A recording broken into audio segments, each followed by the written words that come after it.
Hello hello hello. Welcome welcome welcome. हाँ भाई, देखा आज मैंने पूरी लाइव, पूरा जो तुम्हारा सुबह की क्लास थी मैं देखी, मैं वहाँ था, चैट में था, सब देख रहा था, समझ रहा था, सुन रहा था। ठीक। देखो, जो रिकॉर्डेड क्लास है वो रिकॉर्डेड ही रहेगी, जो लाइव क्लास है वो लाइव रहेगी। पहली बात। दूसरी बात, देखो, पढ़ना तुम्हें बोर्ड पे हो चाहे इस पे, फर्क नहीं होता ज्यादा। ठीक। पहली चीज। दूसरी चीज, कि कॉन्सेप्ट वही है, टॉपिक वही है। एक सेकंड रुकना। हेलो। हाँ। मैं कह रहा हूँ, पढ़ना हो तो भाई बोर्ड पे पढ़ो चाहे इस पे पढ़ो, कोई फर्क नहीं होता। ठीक है। थोड़ा बहुत बस बॉडी लैंग्वेज का होता है, बल्कि फर्क मुझे पढ़ना चाहिए, क्योंकि मेरे को यहाँ पे मूवमेंट मेरा रिस्ट्रिक्ट हो जाता है, बोर्ड पे मेरा मूवमेंट लाइक रिस्ट्रिक्ट नहीं होता, मेरे पास ज्यादा फ्रीडम होता है, मैं मोशन कर सकता हूँ और मतलब मैं और बेटर तरीके से तुम्हें इंटरैक्ट कर सकता हूँ। वो है। पर पढ़ाना तो भाई वही है ना भाई, फिजिक्स नहीं बदल जाती उससे, तुम्हारा कॉन्सेप्ट नहीं बदल जाएगा।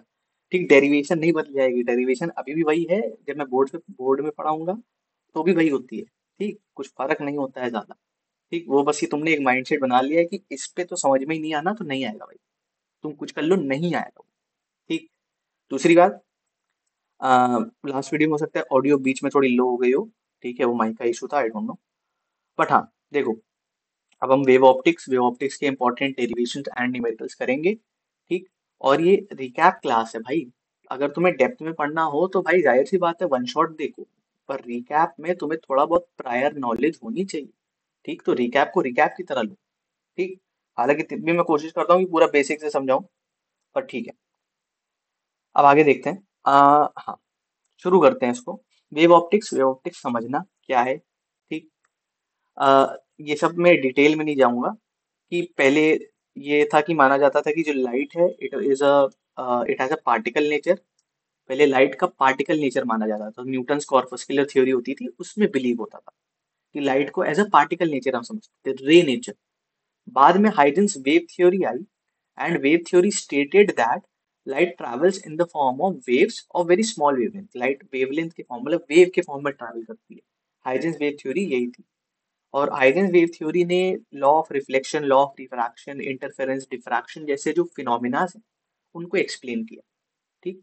It also brought the concept of wave front. उसने एक नया कॉन्सेप्ट लाया which is wave front. Wave front क्या होता है? वेव फ्रंट समझो, यहाँ से थोड़ा बहुत समझने वाली चीज है, ये 1 मार्कर्स में आपको काम आ सकते हैं, पूछ ले जा सकते हैं। वेव फ्रंट क्या होता है, स्फेरिकल वेव फ्रंट क्या होता है, ये सब क्या होता है। तो वेव फ्रंट क्या है? वेव फ्रंट एक ऐसा प्लेन और surface that is drawn in a medium which at which each particle has the same phase of their oscillation is called wave front। अब देखो, कोई भी अगर वेव है, मैं कह रहा हूँ लाइट का एक वेव नेचर है। ठीक, और वेव की इक्वेशन होती है y equals a sine x. आप कहोगे ये कहाँ से आया? ये आता है भाई, ए साइन एक्स कह लो या ए साइन ओमेगा टी। ठीक, प्लस माइनस फाइव, ये इक्वेशन होती है एक वेव की। ठीक। तो इसका कुछ फेज होता है, इस एंगल को हम लोग फेज कहते हैं। हर वेव का कुछ ना कुछ फेज एंगल होता है। अब चाहे वो लाइट वेव हो, चाहे वो साउंड वेव हो, चाहे वो किसी भी तरह की वेव हो, वेव का एक एंगल होता है, फेज एंगल होता है। तो वेव फ्रंट क्या होता है? Wave front is a space और अ सरफेस, ठीक है, अ plane or a surface at which each particle has same phase, at which each particle, ठीक, has same phase, that is called wave front। ठीक। कैसे, मतलब समझा रहा हूँ। मान लेते हैं एक सोर्स है लाइट का, this is a light source. इससे लाइट निकल रही है इस डायरेक्शन में, इस डायरेक्शन में, इस डायरेक्शन में, ये वेव निकलनी है। लाइट का हम वेव वेव नेचर पढ़ रहे हैं ना, वेव ऑप्टिक्स से। तो लाइट की ये वेव के फॉर्म में अलग अलग डायरेक्शन में ये लाइट की वेव्स निकलनी है। ठीक। अब ये वेव्स हैं तो इनकी इक्वेशन होगी, ये यहाँ पे ये पार्टिकल्स होंगे मीडियम के। ठीक है। तो हम मान ले रहे हैं यहाँ पे पार्टिकल्स, ये एक पार्टिकल है इस वेव पे एक ये पार्टिकल है, एक ये पार्टिकल है, एक ये है, ये है, ये पार्टिकल्स हम मान ले रहे हैं। इस सब वेव पे एक कुछ कुछ पार्टिकल मान ले रहे हैं। मान ले रहे हैं इन वेव जो पार्टिकल्स हैं सबका फेज सेम है, इन सबका फेज एंगल सेम है। मान लेते हैं ये भी 30 डिग्री पे, 30 डिग्री पे, 30, इनका ये जो एंगल है, ये सारे पार्टिकल्स का एंगल सेम है। तो इनको मिलाता हुआ एक प्लेन और इनको मिलाता हुआ एक जो सरफेस है, that surface will be called wave front. तो वेव फ्रंट एक ऐसा सरफेस है जिसपे एग्जिस्ट करने वाला सारे पार्टिकल्स, इन सबका फेज विल बी सेम, इन सबका phase angle will be same. That क्या बोलते हैं, दैट प्लेन और that surface is called wave front. बस वेव फ्रंट यही है, ठीक, और कुछ नहीं है। ठीक, अब ये अलग अलग टाइप के होते हैं, तीन टाइप के वेव फ्रंट होते हैं। पहला होता है spherical wave front. Spherical wave front कहाँ से मिलता है? अगर तुम्हारा सोर्स ऑफ लाइट स्मॉल हो, मतलब बहुत पॉइंट सोर्स ऑफ लाइट हो या स्मॉल सोर्स ऑफ लाइट हो, तो उससे निकलने वाला wave front spherical wave front कहलाता है। ठीक, अब ये डायग्राम से समझाता हूँ। प्लेन वेव फ्रंट, अगर सोर्स ऑफ लाइट इंफिनिटी पे हो, then the wave front is called plane wave front. और सोर्स ऑफ लाइट अगर लीनियर हो, ठीक, तो जो वेव फ्रंट होता है that is called cylindrical wave front. ये तीन टाइप के वेव फ्रंट है, कौन कौन से? अगर सोर्स ऑफ लाइट बहुत छोटा हो, बहुत पॉइंट सोर्स ऑफ लाइट हो, उससे निकलने वाला वेव फ्रंट एक स्पेरिकल वेव फ्रंट होगा। ये देखो, एक स्पेरिकल वेव फ्रंट निकलेगा। ठीक, स्पेरिकल वेव फ्रंट। और अगर सोर्स ऑफ लाइट लीनियर हो, sorry, source of light infinity पे हो, इंफिनिटी से कैसी रेज आती है? पैरेलल रेज आती है। इंफिनिटी से रेज आ रही, मतलब इंफिनिटी से वेव्स आ रही, तो इससे निकलने वाला वेव जो होता है, वेव फ्रंट जो होता है, एक प्लेन वेव फ्रंट होता है ये। ठीक, ये इंफिनिटी से आ रहा है एक वेव फ्रंट। ठीक, ये इंफिनिटी से। और और अगर तुम्हारा सोर्स ऑफ लाइट लीनियर हो, ठीक, ये एकदम सीधी सोर्स ऑफ लाइट है ये सोर्स ऑफ लाइट, तो इससे निकलने वाला सोर्स, इससे निकलने वाला वेव फ्रंट सिलेंड्रिकल होता है। ठीक, इन सबके एग्जांपल दे देता हूँ। इसका एग्जांपल तुम ले लो स्मॉल एलईडी बल्ब। ठीक है, एक स्मॉल एलईडी बल्ब ले लो। एक स्मॉल एलईडी बल्ब क्या होता है, हर हर डायरेक्शन में ग्लो कर रहा होता है। उससे चारों तरफ लाइट निकल रही है, तो उससे कैसा चारों तरफ वेवफ्रंट निकल रहा है, यानी एक स्पेरिकल वेवफ्रंट निकल रहा है। और इसमें इनफाइनाइट से जो सोर्स सोर्स जब इन्फिनिटी पे हो, यानी प्लेन वेवफ्रंट, तो तुम कह लो सन की लाइट, सनलाइट। सनलाइट कहाँ से आ रही? इन्फिनिटी से आ रही, तो it is an example of a plane wavefront. Cylindrical wavefront, तुम एग्जाम्पल ले लो ट्यूबलाइट। ट्यूबलाइट देखो, एक लीनियर सोर्स ऑफ लाइट है, एकदम सिंगल लाइन होती है, और उससे जो वेवफ्रंट निकलता है वो सिलेंड्रिकल शेप का हर डायरेक्शन में निकल रहा होता है। ठीक, ट्यूबलाइट ले लो, या स्टार वॉर्स अगर देखी हो, तो स्टार वॉर्स में जो स्वॉर्ड होती है, ठीक है, सिलेंड्रिकल वेवफ्रंट। ठीक, तो यही है। अब एक चीज और यहाँ बहुत ध्यान रखना, direction of wave is always perpendicular to the wave front. Wave का direction is always perpendicular to the wave front, ये बात एकदम ध्यान रखना। ठीक, the direction of wave is always perpendicular to the wave front. यानी अगर ये वेव फ्रंट है, ये जो ये येलो से बना रहा हूँ, ये वेव फ्रंट है, तो वेव का direction will be always perpendicular to it. देखो, वेव का direction will always be perpendicular, 90 degree पे ही होगा। देखो, वेव का direction is always perpendicular to the wave front.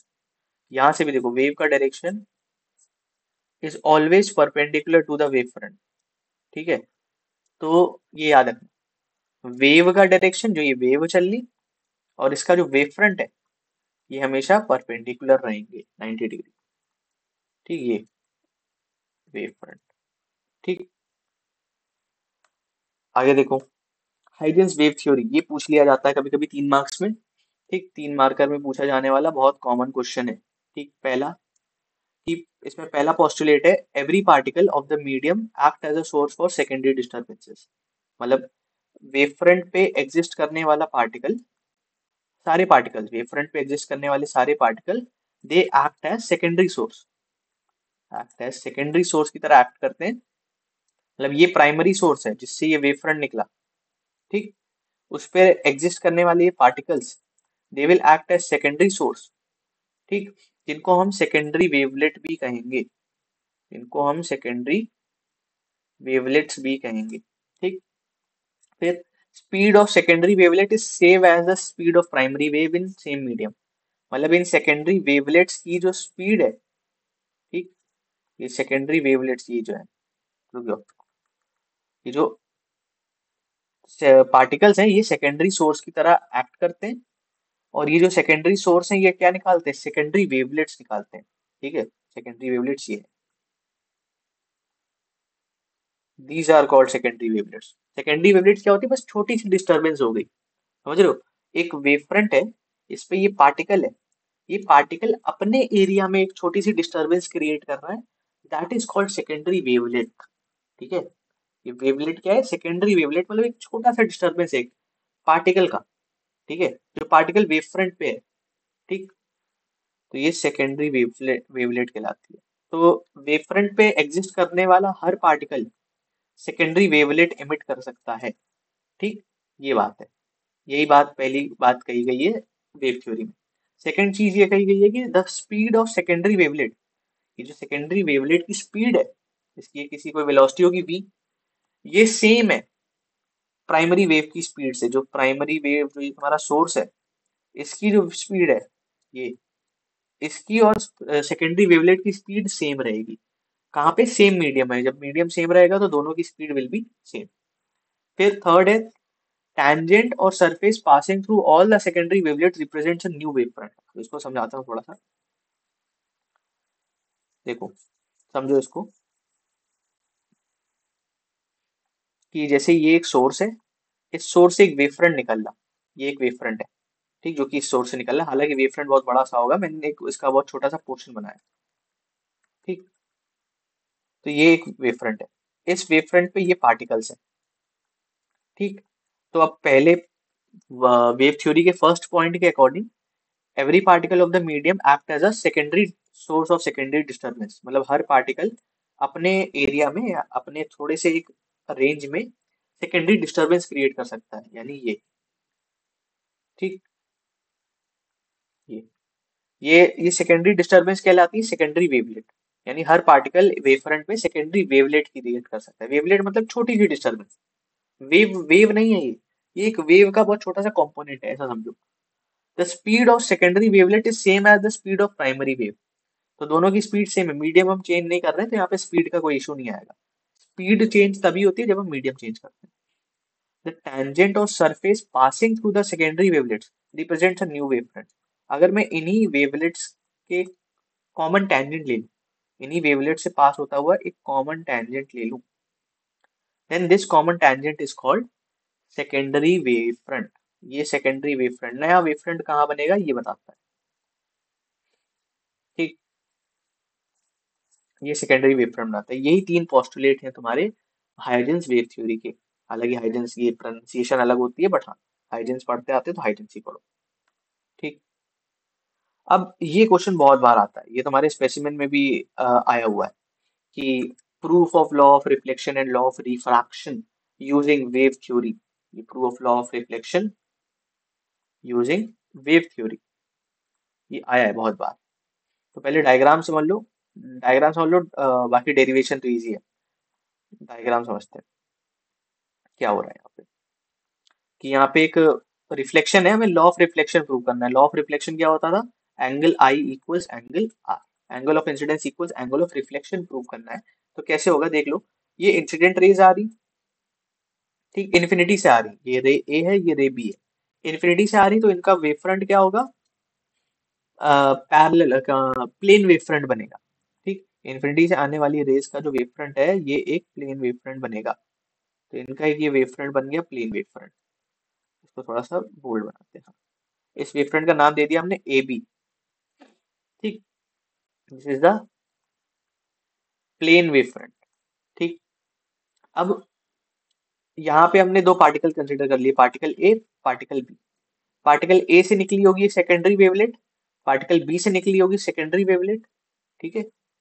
Particle A से भी सेकेंडरी वेवलेट ऐसे निकली होगी, ऐसे बढ़ती बढ़ती आगे बढ़ रही होगी ना, जाहिर सी बात है।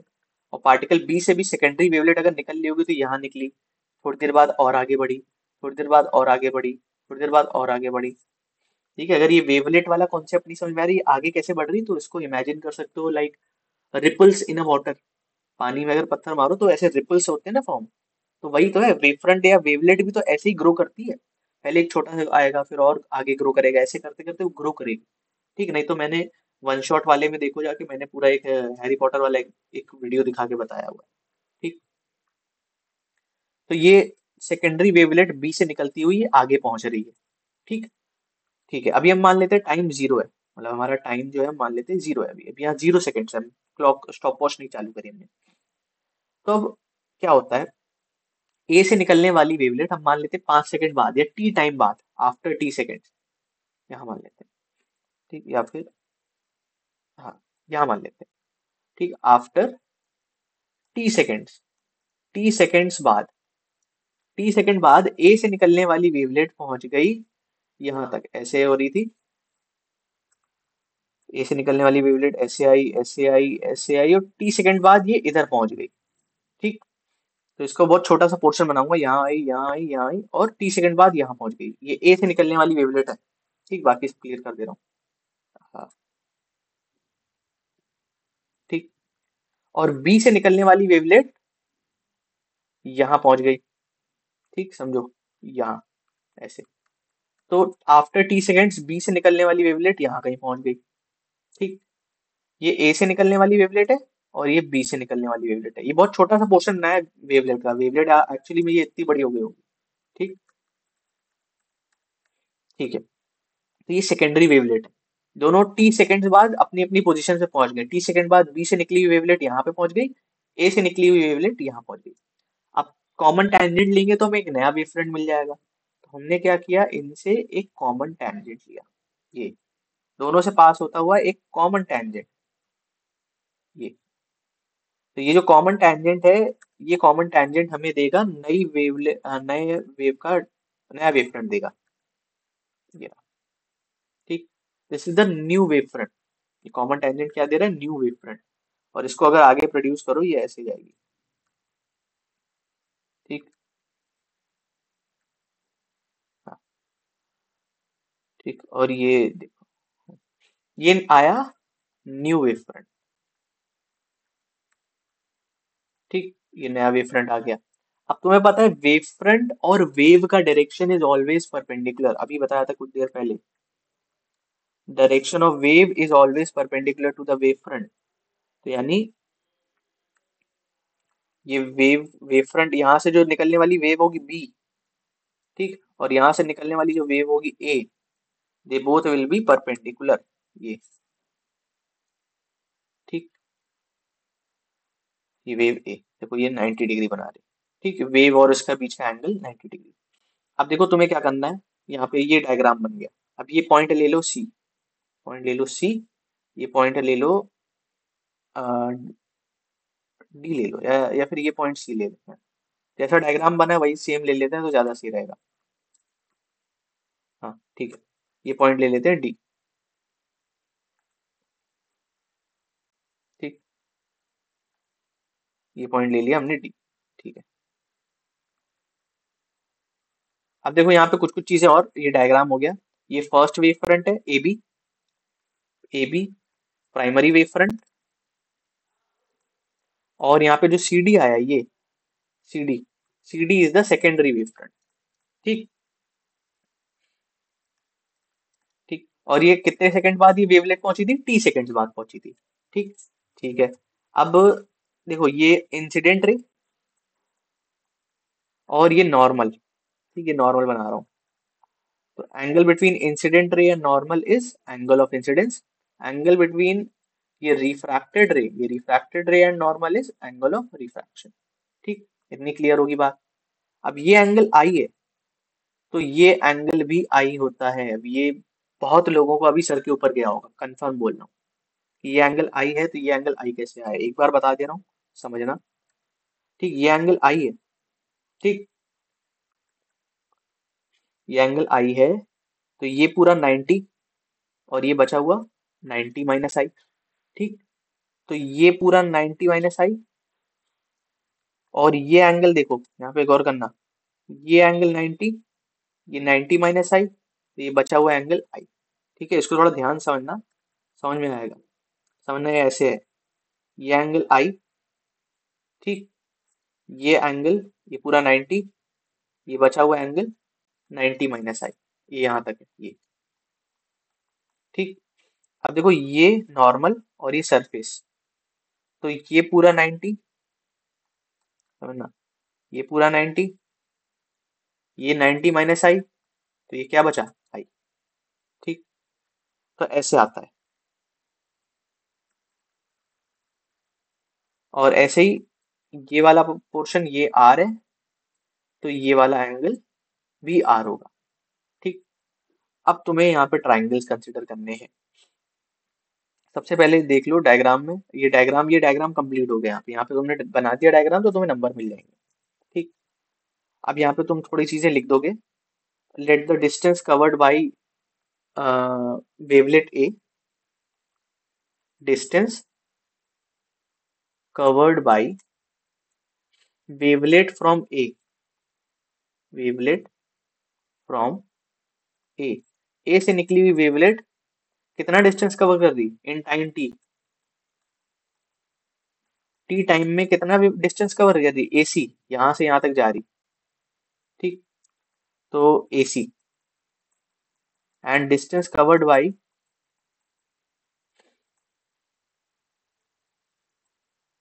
Wavelet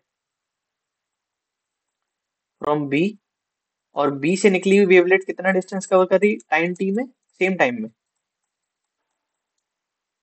B D. जाहिर सी बात है बी से निकली वेवलेट कहाँ पहुंच रही, डी तक।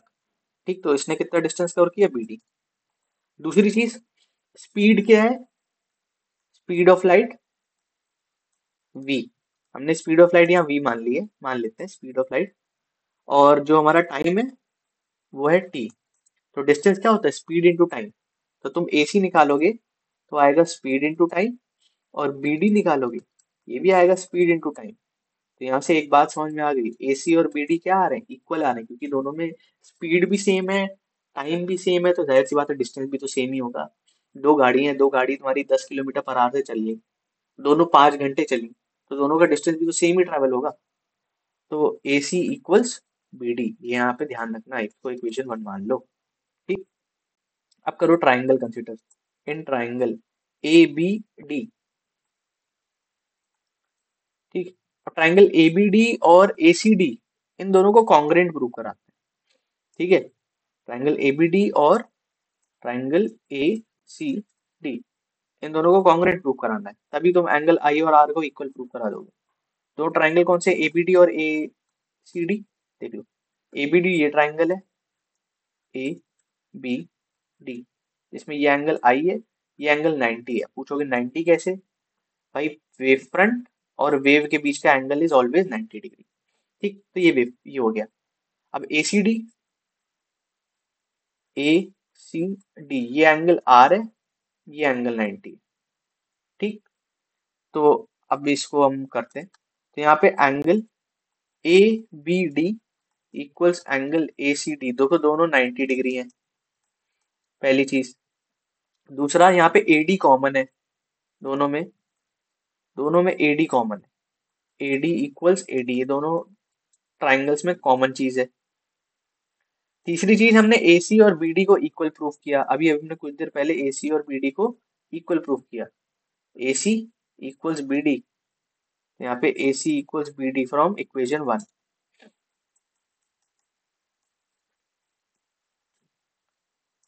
तो तीन चीजें मिल गई, तो ट्राइंगल कॉन्ग्रुएंट प्रूव हो गया। Hence triangle ABD is congruent to triangle ACD। ठीक। तो ये ट्राइंगल कॉन्ग्रुएंट हो गया, तो इसके जो एंगल्स हैं ये भी बाई CPCT कॉन्ग्रुएंट प्रूव हो जाएंगे, by corresponding part of congruent triangle. तो angle BAD is equals to angle CDA, ऐसा लिख सकते हो, angle BAD equals angle CDA by CPCT। और ये किससे प्रूव हुआ है, ये प्रूव हुआ है बाई RHS, RHS एग्जाम से प्रूव हुआ है, राइट एंगल हाइपोटेन्यूज साइड। अब ये मैथ की चीज है, इतनी बेसिक चीज बताने का कोई पॉइंट नहीं है अगर तुम्हें ये कॉन्ग्रेंसी नहीं समझ में आ रही, जो कि 10th की चीज है। ठीक है। तो भाई कतई तुम्हें चुल्लू भर सा पानी लेना चाहिए और ऐसे कर लेना चाहिए, क्योंकि ये एकदम बेसिक चीज नहीं समझ में आ रही तो यहाँ से आगे angle I equals angle R। ठीक। ठीक है। तो अब देखो ये यही चीज तो प्रूव करनी थी कि angle of incidence equals angle of reflection. ठीक। तो यहाँ पे प्रूव हो गया। आगे देखो, अब इसी तरह प्रूव करना है हमें law of refraction. Law of refraction होता है sine I upon sine R equals constant equals n, जो भी कह लो। तो इसमें भी वही कॉन्सेप्ट है कि एक मीडियम है, ये मीडियम 1 है, ये मीडियम 2 है, इस मीडियम 1 में वेलोसिटी v1 है, इस मीडियम टू में वेलोसिटी v2 है, ये सब पहले से लिखना पड़ेगा तुम्हें। और ये हम अज्यूम कर ले रहे हैं, यहाँ सपोज कर रहे हैं, ध्यान रखना, यहाँ यहाँ we are supposing v1 is greater than v2, ये हम अज्यूम कर रहे हैं। ठीक, तो ये एक लाइट वही चल रही, एक दो रेस चल रही ए और बी, ये वेव ए है, ये वेव बी है। ठीक, ये वेव फ्रंट निकला ए का, ये वेव फ्रंट निकला इनका। हाँ, ये पॉइंट ए है, ये पार्टिकल ए है इस वेव फ्रंट पे, ये पार्टिकल बी है। ये कौन सा हो गया? Primary wave front. ये क्या हो गया? Primary wave front. ठीक है, अब यहाँ पे भी वही काम है, यहाँ पे टाइम अभी हमने 0 लिया है।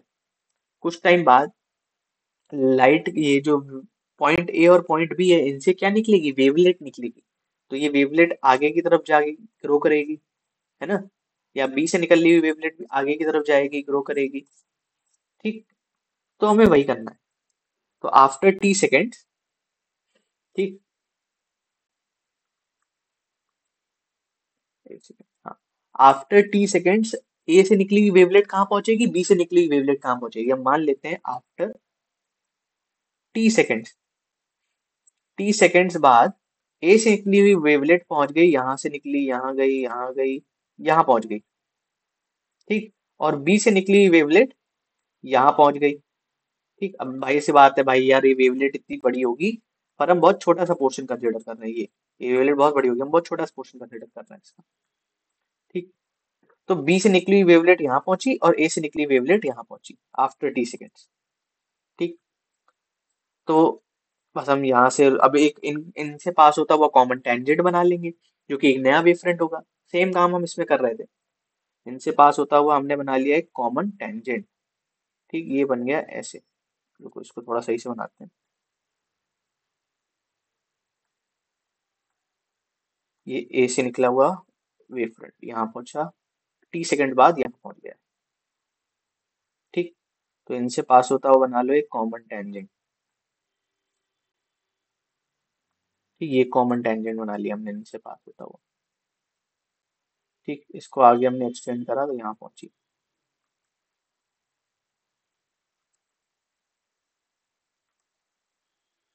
ठीक, हाँ, अब जाहिर सी बात है, ये नया वेव फ्रंट है, ये नया वेव फ्रंट का नाम दे दो भाई, ये नाम दे दिया हमने सी डी। ठीक, और वो हम नया वेव फ्रंट है, new wave front, new wave front. ठीक, अब जाहिर सी बात है, direction of wave is always perpendicular to the wave front. ये जो वेव फ्रंट आया है, इससे पास होती जो वेव होगी, दैट विल बी परपेंडिकुलर, या यानी ये जो वेव निकल रही है यहाँ पे, ये परपेंडिकुलर होगी इससे, ये परपेंडिकुलर बनाना मत भूलना। ठीक, अब देखो, ये देखा जाए तो ये देखो क्या हो रहा है, डिफ्लेक्ट हो रहा है। ये क्या है? Angle of incidence, incident ray और नॉर्मल के बीच का। ये क्या है? एंगल ऑफ रिफ्रैक्शन, रिफ्रैक्टेड रे और नॉर्मल के बीच का।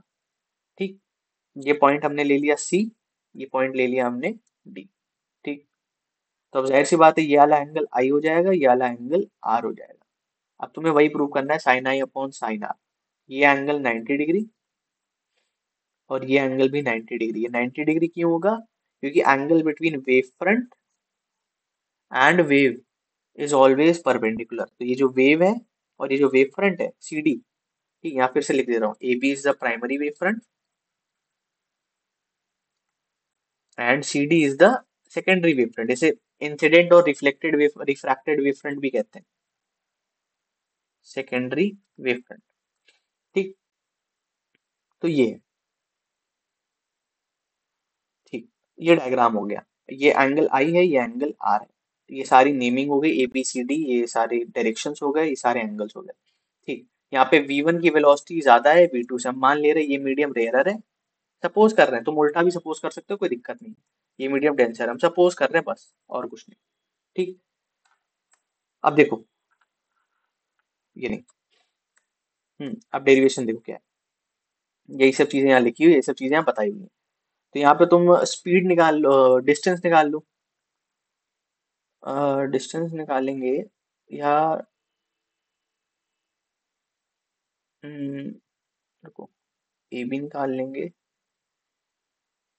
हाँ, तुम डिस्टेंस निकालो, distance travelled by wavelet one या वेवलेट ए, ए से पास होने वाली जो वेवलेट है, ए की जो वेवलेट है, उसने कितना डिस्टेंस ट्रैवल किया? तो ए से निकलने वाली वेवलेट ने कितना डिस्टेंस ट्रैवल किया? ए सी। ठीक, ए सी। ये ए सी हो गया v1 × t, velocity into time, sorry v2 × t। यहाँ पे जो वेलोसिटी है सेकंड मीडियम में, वो वेलोसिटी कितनी है? v2 है। और एसी वाली वेवलेट कहाँ है? सेकंड मीडियम में। ये वाली वेवलेट कहाँ पे है? देखो सेकंड मीडियम में। तो इसकी वेलोसिटी v2 होगी। ठीक। और distance travelled by wavelet A या wavelet B, distance travelled by wavelet B. B ने कौन से मीडियम में ट्रैवल करा है? फर्स्ट मीडियम में ट्रैवल किया है। देखो बी ने यहाँ से लेके यहाँ तक कौन से मीडियम में ट्रैवल किया? फर्स्ट मीडियम में। तो इसकी वेलोसिटी कितनी होगी? v1 होगी। तो यानी B D, B D equals v1 × t। ठीक है। अब यहाँ पे ट्राइंगल कंसिडर करो, in triangle A B C, in triangle A B C, यहाँ निकालो साइन आई। अगर यहाँ पे ट्राइंगल है A B C, sorry A B D,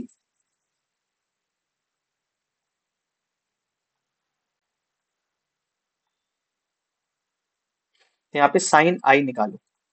sign आई क्या होगा? देखो साइन आई, ये 90 डिग्री है, ये आई है। तो आई के सामने वाला होता है परपेंडिकुलर, एंगल के सामने वाला परपेंडिकुलर होता है, और जो उससे जुड़ा होता है वो बेस होता है। ये परपेंडिकुलर, ये हाइपोटेन्यूज, और ये बेस। ठीक।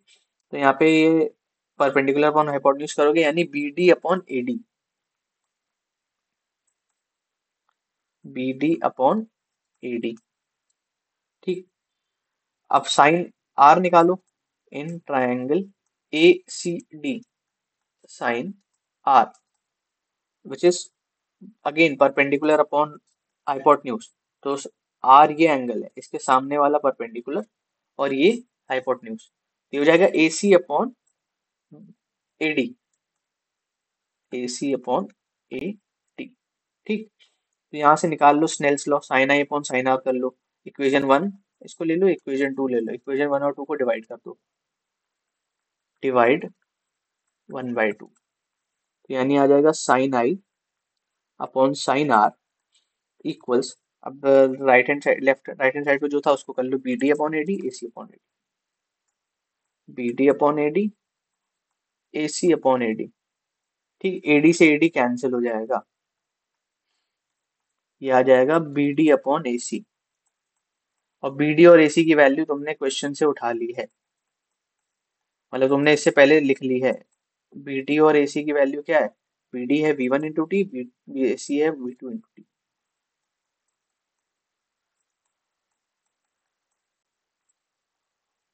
और यहाँ पे देखो, since v1 and v2 are constant values, ये वैल्यूज कभी चेंज नहीं होंगी। ये वेलोसिटीज एक मीडियम में वेलोसिटी चेंज नहीं होगी, पार्टिकल की velocity will be same in the medium. Particle की velocity will not change in the medium, मतलब अगर पार्टिकल फर्स्ट मीडियम में तो उसकी वेलोसिटी v1 ही रहेगी, और पार्टिकल सेकंड मीडियम में तो उसकी वेलोसिटी v2 ही रहेगी, मतलब इसके अलावा कुछ नहीं होगी। तो यानी ये ratio will always be same, यानी साइन आई अपॉन साइन आर कॉन्स्टेंट है। ये एक चीज है। बाकी दूसरी तरीके से भी कर सकते हो, n equal C by V होता है, तो यानी n1/n2 इक्वल्स v2/v1 होता है। ठीक। ये बहुत पुराना रिलेशन है, 9th क्लास का रिलेशन है, तो इसको अलग से नहीं बता रहा हूँ। ठीक। तो ये आ जाएगा साइन आई अपॉन साइन आर, नहीं तो डायरेक्ट ये फॉर्मूला है समझ लो, v1/v2 ये बराबर होता है n2/n1 के, मतलब उल्टा होता है। तो n2 क्या होता है? Refractive index of second medium, n1 होता है refractive index of first medium, और इसको लिख सकते हो n। तो यहाँ से आ गया sine I upon sine are equals n। ये आ गया law of refraction.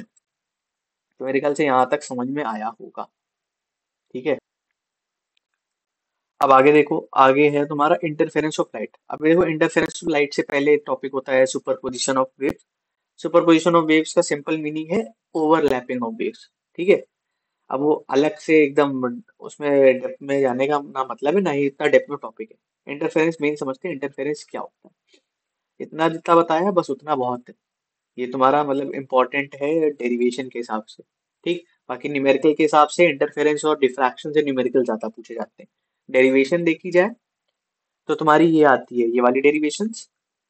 Wave optics से बता रहा हूँ, वेव ऑप्टिक्स से जो डेरिवेशंस आती हैं, ये दो डेरिवेशन बहुत इंपॉर्टेंट है।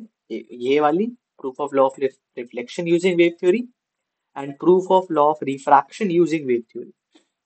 ये दोनों डेरिवेशन ये इंपॉर्टेंट है, ये आती हैं। और तुम लोग को ये भी डाउट हो रहा होगा कि शायद बुक में या हमारे स्कूल में अलग तरीके से कराया गया है, हम उस तरीके से करें या इस तरीके करें, दोनों तरीके वैलिड है। पहले बता रहा हूँ, ये इस तरीके से करोगे तो भी नंबर पूरा मिलेगा।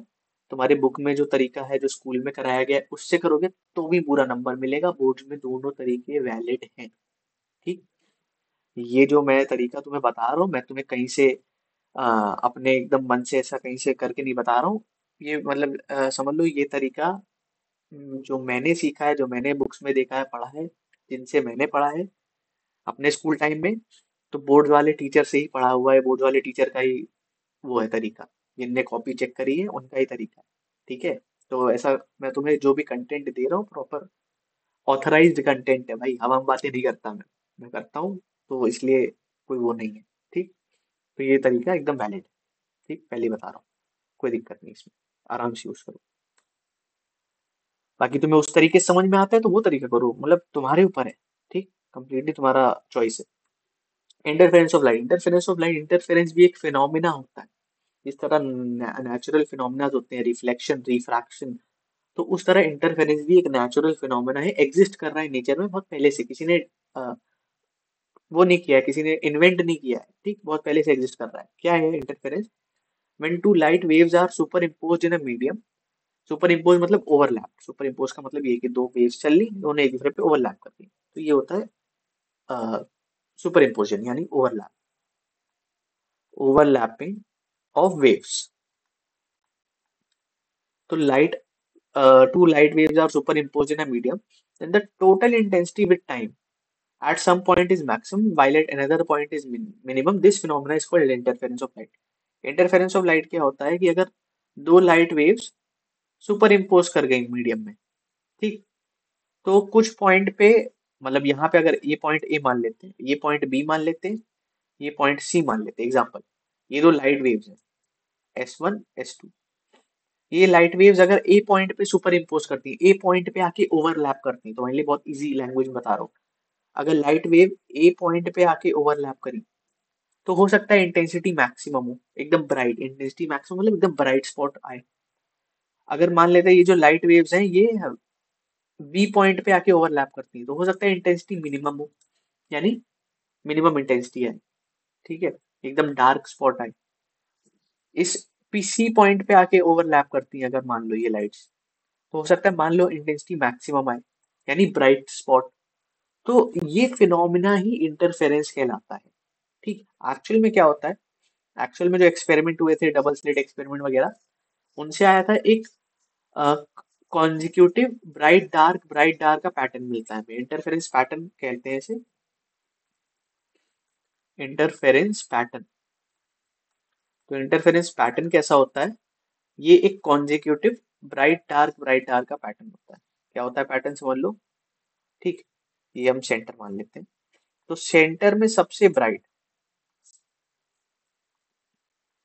ठीक, सेंटर में सबसे ब्राइट, ठीक, फिर उसके बगल एक डार्क, उसके बगल एक डार्क, डार्क को डिनोट कर देते हैं हम किसी और कलर से, ब्लू से। उसके बगल एक डार्क, फिर उसके राइट साइड भी एक डार्क, फिर ऑल्टरनेट में ब्राइट, ठीक, फिर यहाँ ब्राइट, फिर डार्क। समझ रहे हो, ये पैटर्न होता है इंटरफेरेंस का। ऑल्टरनेट ब्राइट डार्क का पैटर्न होता है। ठीक, जिसमें जो सबसे सेंटर में होता है ये, इसे हम लोग कहते हैं सेंट्रल ब्राइट।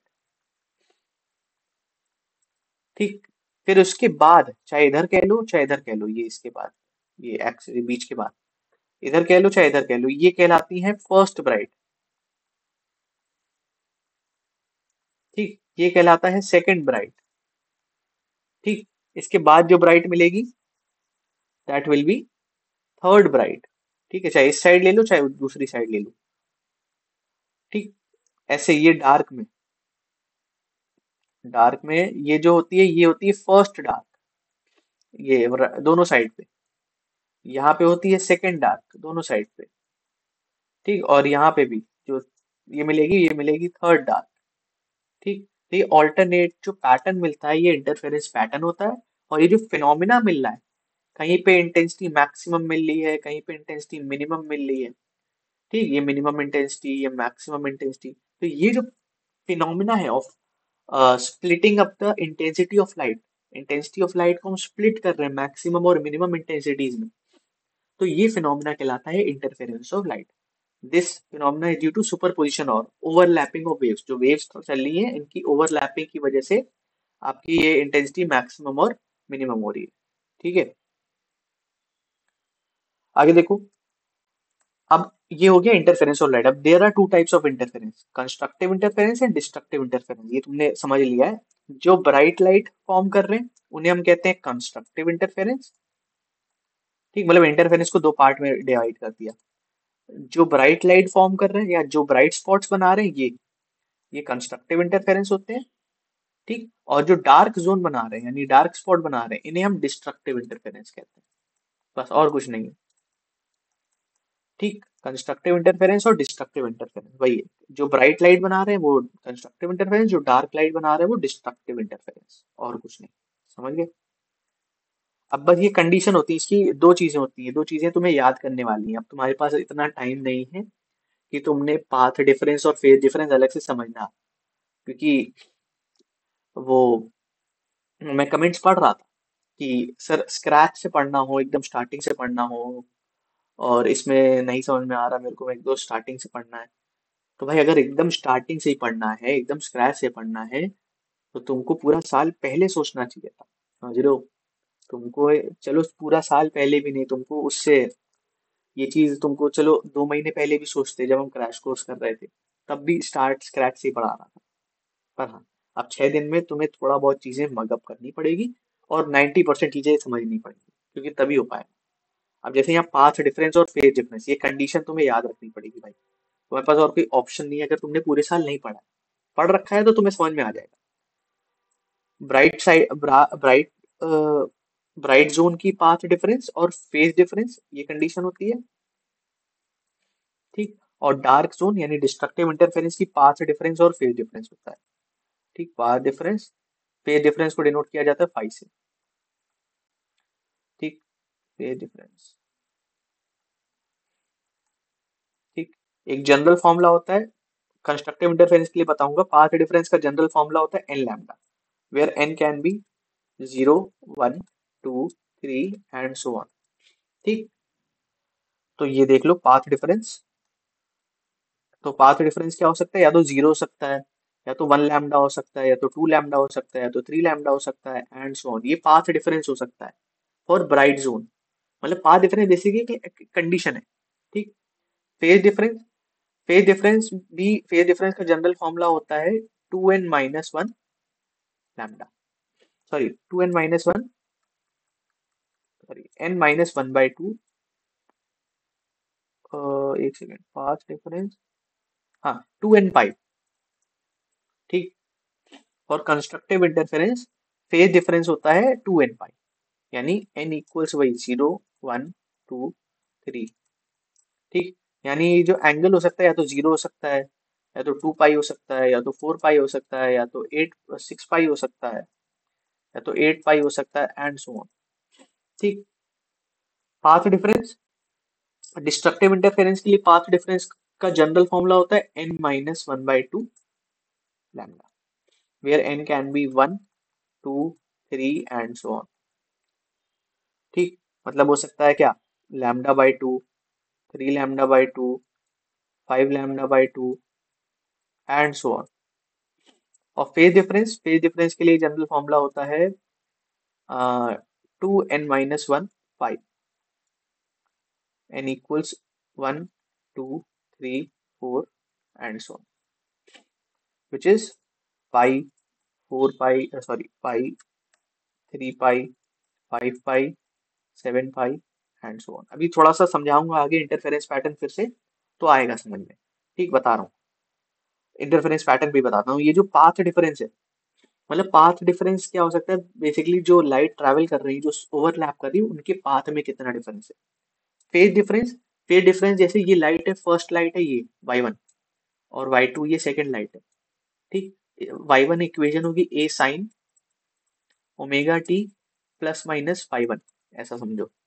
और y2 ये दूसरा वेव है, इसकी इक्वेशन होगी omega t plus minus phi two. अब देखो दोनों के एंगल में कितना डिफरेंस है, तो जो एंगल का डिफरेंस होता है that is known as phase difference, ठीक। जो रिजल्टेंट वेव बनती है, या जो ओवरलैप होने के बाद जो वेव बनती है, तो उसका इक्वेशन कुछ ऐसा होता है, a sine omega t plus phi. ये जो फाई होता है, ठीक, ये फाई तुम्हारा फेज डिफरेंस होता है, या ये पूरा एंगल ही फाई होता है, ठीक। प्लस माइनस जो भी है, डेल्टा फाई कह लो, अलग अलग सिंबल है, ठीक। ये पूरा एंगल फाई होता है, पूरा एंगल फेज डिफरेंस होता है, ठीक। ये प्लस माइनस के एक्स होता है, वैसे तो एक्चुअल इक्वेशन ये होती है। तो फाई जो होता है एंगल का डिफरेंस होता है, ये एंगल का डिफरेंस, ये फर्स्ट वेव और सेकंड वेव के एंगल का डिफरेंस होता है फेज डिफरेंस। अभी उतना तुम्हारे पास टाइम नहीं कि मैं फेज डिफरेंस बहुत डेप्थ में समझाऊं, पर हाँ, ये बेसिकली एक तरह से कंडीशन है। These are the conditions for constructive interference and destructive interference. Constructive interference तभी होगा जब पाथ डिफरेंस या तो ये वैल्यूज में से कोई हो, जीरो हो, लैम्डा हो, टू लैम्डा हो, थ्री लैम्डा हो, तभी ब्राइट स्पॉट मिलेगा, वरना ब्राइट स्पॉट नहीं मिलेगा। मतलब इसको दूसरे लैंग्वेज में कह सकते हैं, कंस्ट्रक्टिव इंटरफेरेंस तभी होगा, ब्राइट स्पॉट तभी मिलेगा जब फेज डिफरेंस इनमें से कोई वैल्यू, अगर इनके अलावा कोई वैल्यू है फेज डिफरेंस की, तो नहीं मिलेगा। ऐसे ही same dark destructive interference, destructive interference की कंडीशन यही है कि इनका पाथ डिफरेंस यही होना चाहिए, इनमें से कोई फिक्स वैल्यू ही होनी चाहिए, वरना नहीं मिलेगा, ठीक। और फेज डिफरेंस के लिए भी सेम, अगर इनमें से कोई एंगल हुआ तभी कोई डार्क डार्क स्पॉट या डार्क फ्रिंज मिलेगी, ठीक। डिस्ट्रक्टिव इंटरफेरेंस की कंडीशन है ये। तो अब एक बता दे रहा हूँ जैसे यहाँ पे, ठीक। इसको थोड़ा सा, चलो एक बार इसी को थोड़ा सा और सही समझते हैं। इंटरफेरेंस पैटर्न के लॉजिक से ही बताता हूँ, आगे बताता हूँ। हाँ, इंटरफेरेंस पैटर्न जैसे था, हमारा सेंटर में क्या आ रहा था, ये सेंटर में आ रहा था, ये सेंट्रल ब्राइट, ठीक। इसको बना ही देते हैं, ये हमारी सेंट्रल ब्राइट, ठीक। फिर आई फर्स्ट ब्राइट, ठीक। ये आई सेकंड ब्राइट, ठीक। अभी इतने सेकंड ब्राइट तक ही बनाते हैं, और डार्क में ये बना देते हैं,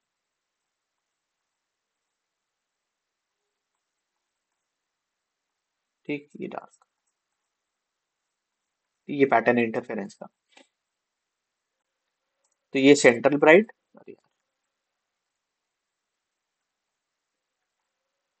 ये सेंट्रल ब्राइट, ये फर्स्ट ब्राइट, ये सेकंड ब्राइट, ये फर्स्ट ब्राइट, ये सेकंड ब्राइट, ये फर्स्ट डार्क, ये सेकंड डार्क, ठीक। ठीक है। तो अब देखो, फॉर सेंट्रल ब्राइट के लिए पाथ डिफरेंस क्या होना चाहिए, अगर सेंट्रल ब्राइट के लिए पाथ डिफरेंस पूछो तो जीरो होता है, फर्स्ट ब्राइट के लिए पाथ डिफरेंस पूछो तो लैम्डा होता है, सेकंड ब्राइट के लिए path difference two lambda. Same इस साइड भी same, path difference two lambda, यहाँ पे वन लैम्डा और टू लैम्डा। फर्स्ट ब्राइट के लिए वन लैम्डा, सेकंड ब्राइट के लिए टू लैम्डा, थर्ड ब्राइट होगी तो उसके लिए थ्री लैम्डा, फोर्थ ब्राइट होगी तो उसके लिए फोर लैम्डा, ठीक है। यही लॉजिक है। थर्ड ब्राइट हुई तो three lambda path difference, fourth bright हुई तो फोर लैम्डा पाथ डिफरेंस, और कुछ नहीं है। ब्राइट के लिए बता रहा हूँ, ब्राइट। फेज डिफरेंस की बात करूं तो फेज डिफरेंस हो जाता है, फर्स्ट ब्राइट के लिए फेज डिफरेंस होता है 0 डिग्री, सॉरी सेंट्रल ब्राइट के लिए फेज डिफरेंस होता है 0 डिग्री, फर्स्ट ब्राइट के लिए फेज डिफरेंस होता है 2 पाई, सेकंड ब्राइट के लिए फेज डिफरेंस होता है 4 पाई, थर्ड ब्राइट के लिए फेज डिफरेंस होता है 6 पाई, फोर्थ ब्राइट के लिए फेज डिफरेंस होता है 8 पाई। देखो जनरल फॉर्मूले में रख लो ना, जनरल फॉर्मूला क्या है, 2n पाई। तो अगर तुम्हें फर्स्ट ब्राइट चाहिए, फॉर सेकंड ब्राइट चाहिए, सेकंड ब्राइट चाहिए फेज डिफरेंस 2n पाई, n की वैल्यू क्या है, 2। तो यहाँ पे रखो, यहाँ पे n की जगह पे 2 रखो, फाइव इक्वल्स 2 इंटू 2 इंटू 5, यानी 4 पाई। तो सेकंड ब्राइट के लिए फेज डिफरेंस क्या आया, 4 पाई, देखो यही लिखा है, सॉरी, हाँ देखो यही लिखा है, सेकंड ब्राइट के लिए फेज डिफरेंस क्या आ रहा है, 4 पाई, ठीक, जनरल फॉर्मूले से भी याद कर सकते हो। अब सेम चीज उसके लिए, डार्क के लिए। डार्क के लिए तुम्हारा जो फर्स्ट डार्क होगी, ये फर्स्ट डार्क के लिए पाथ डिफरेंस क्या है, λ/2। सेकेंड डार्क के लिए पाथ डिफरेंस क्या है, 3 λ/2। और अगर थर्ड डार्क हुई तो उसके लिए पाथ डिफरेंस क्या है, 5 λ/2 एंड सो ऑन। ठीक, इसके लिए भी फर्स्ट डार्क λ/2, सेकेंड डार्क 3 λ/2, चाहे जनरल फॉर्मूले में रख लो यही आएगा, थर्ड डार्क 5 λ/2। ठीक, और फेज डिफरेंस है तुम्हारा, फर्स्ट डार्क के लिए फेज डिफरेंस है पाई, सेकेंड डार्क के लिए फेज डिफरेंस है 3 पाई, थर्ड डार्क के लिए फेज डिफरेंस है 5 पाई एंड सो ऑन। ठीक, तो ये कंडीशंस है for bright, for constructive interference and destructive interference. अब कुछ कंडीशंस होती है इंटरफेरेंस की, ये कुछ प्री रिक्वायर्ड कंडीशंस है तभी इंटरफेरेंस अकर हो पाएगा। Sources must be coherent, coherent sources ही होने चाहिए। कोहेरेंट सोर्सेस क्या होते हैं, ये डेफिनेशन है कोहेरेंट सोर्सेस की, याद कर लो। The sources of light having constantly defined phase difference is called coherent sources. Coherent sources ऐसे हैं जिनका जो फेज डिफरेंट हो वो कांस्टेंट हो, मतलब फेज डिफरेंस चेंज ना हो रहा बार बार। कि जब टाइम समझ लो, जब टाइम 0 सेकेंड है तो फेज डिफरेंस था 30 डिग्री, समझना एग्जाम्पल। जब टाइम 2 सेकेंड हुआ तो फेज डिफरेंस हो गया 60 डिग्री। जब टाइम 5 सेकेंड हुआ तो फेज डिफरेंस हो गया 80 डिग्री। तो ये चीज ना हो। कोहेरेंट सोर्सेज होता है कि जब टाइम हमारा चेंज हो रहा पर हमारा फेज डिफरेंस वही है। तो ये ऐसे जो सोर्सेज होते हैं that are called coherent sources, यही मतलब है। ठीक, कोहेरेंट सोर्सेज भी डेप्थ वाला थोड़ा सा जा सकते हैं, पर वही डेप्थ में जाने का पॉइंट नहीं है, ना ही इतना टाइम है। ठीक, और ना उसमें पूरा डेप्थ मेरे को समझाना पड़ेगा एग्जाम्पल देके। ठीक, जो पक्का तुम्हारे 20 मिनट खाएगा और अलग से पूछा भी नहीं जाएगा। कोहेरेंट सोर्सेज का एक आध मार्क्स में ये पूछ लिया जाता है, what do you mean by coherent sources, बस और कुछ नहीं। ठीक, तो सोर्सेस और एग्जाम्पल पूछ लिया जाता है, एग्जाम्पल कभी पूछ ले तो लेजर लाइट लिख लेना। ठीक है, laser light is the best example for coherent sources, या monochromatic source of light are the best example for coherent sources. Coherent source must have same frequency, दोनों की फ्रीक्वेंसी सेम होनी चाहिए। ओमेगा टी लिखते हैं ना इक्वेशन में, ये तो ये जो ओमेगा है ये फ्रीक्वेंसी है, एंगुलर फ्रीक्वेंसी है, पर ये सेम हो, चाहे एंगुलर हो चाहे नेचुरल फ्रीक्वेंसी हो। ठीक, ये लिखते हैं ना। तो ये फ्रीक्वेंसी दोनों सोर्सेज में सेम होनी चाहिए, जो सोर्सेज हम यूज कर रहे हैं लाइट के उनकी फ्रीक्वेंसी सेम होनी चाहिए। ठीक, the waves of coherent sources should be of equal amplitude. Amplitude अगर दोनों वेव्स का इक्वल होगा तो बेटर रहेगा, ज्यादा अच्छा कॉन्ट्रास्ट मिलेगा इंटरफेरेंस पैटर्न में, एक अच्छा इंटरफेरेंस पैटर्न मिलता है। तो ये तीन मेजर कंडीशंस हैं इंटरफेरेंस की, ये याद रखो। सिंगल एक आध मार्क में 2 मार्क में पूछी जा सकती है, तो इसलिए याद रखो, मैंने मैक्स 3 लिखा दी।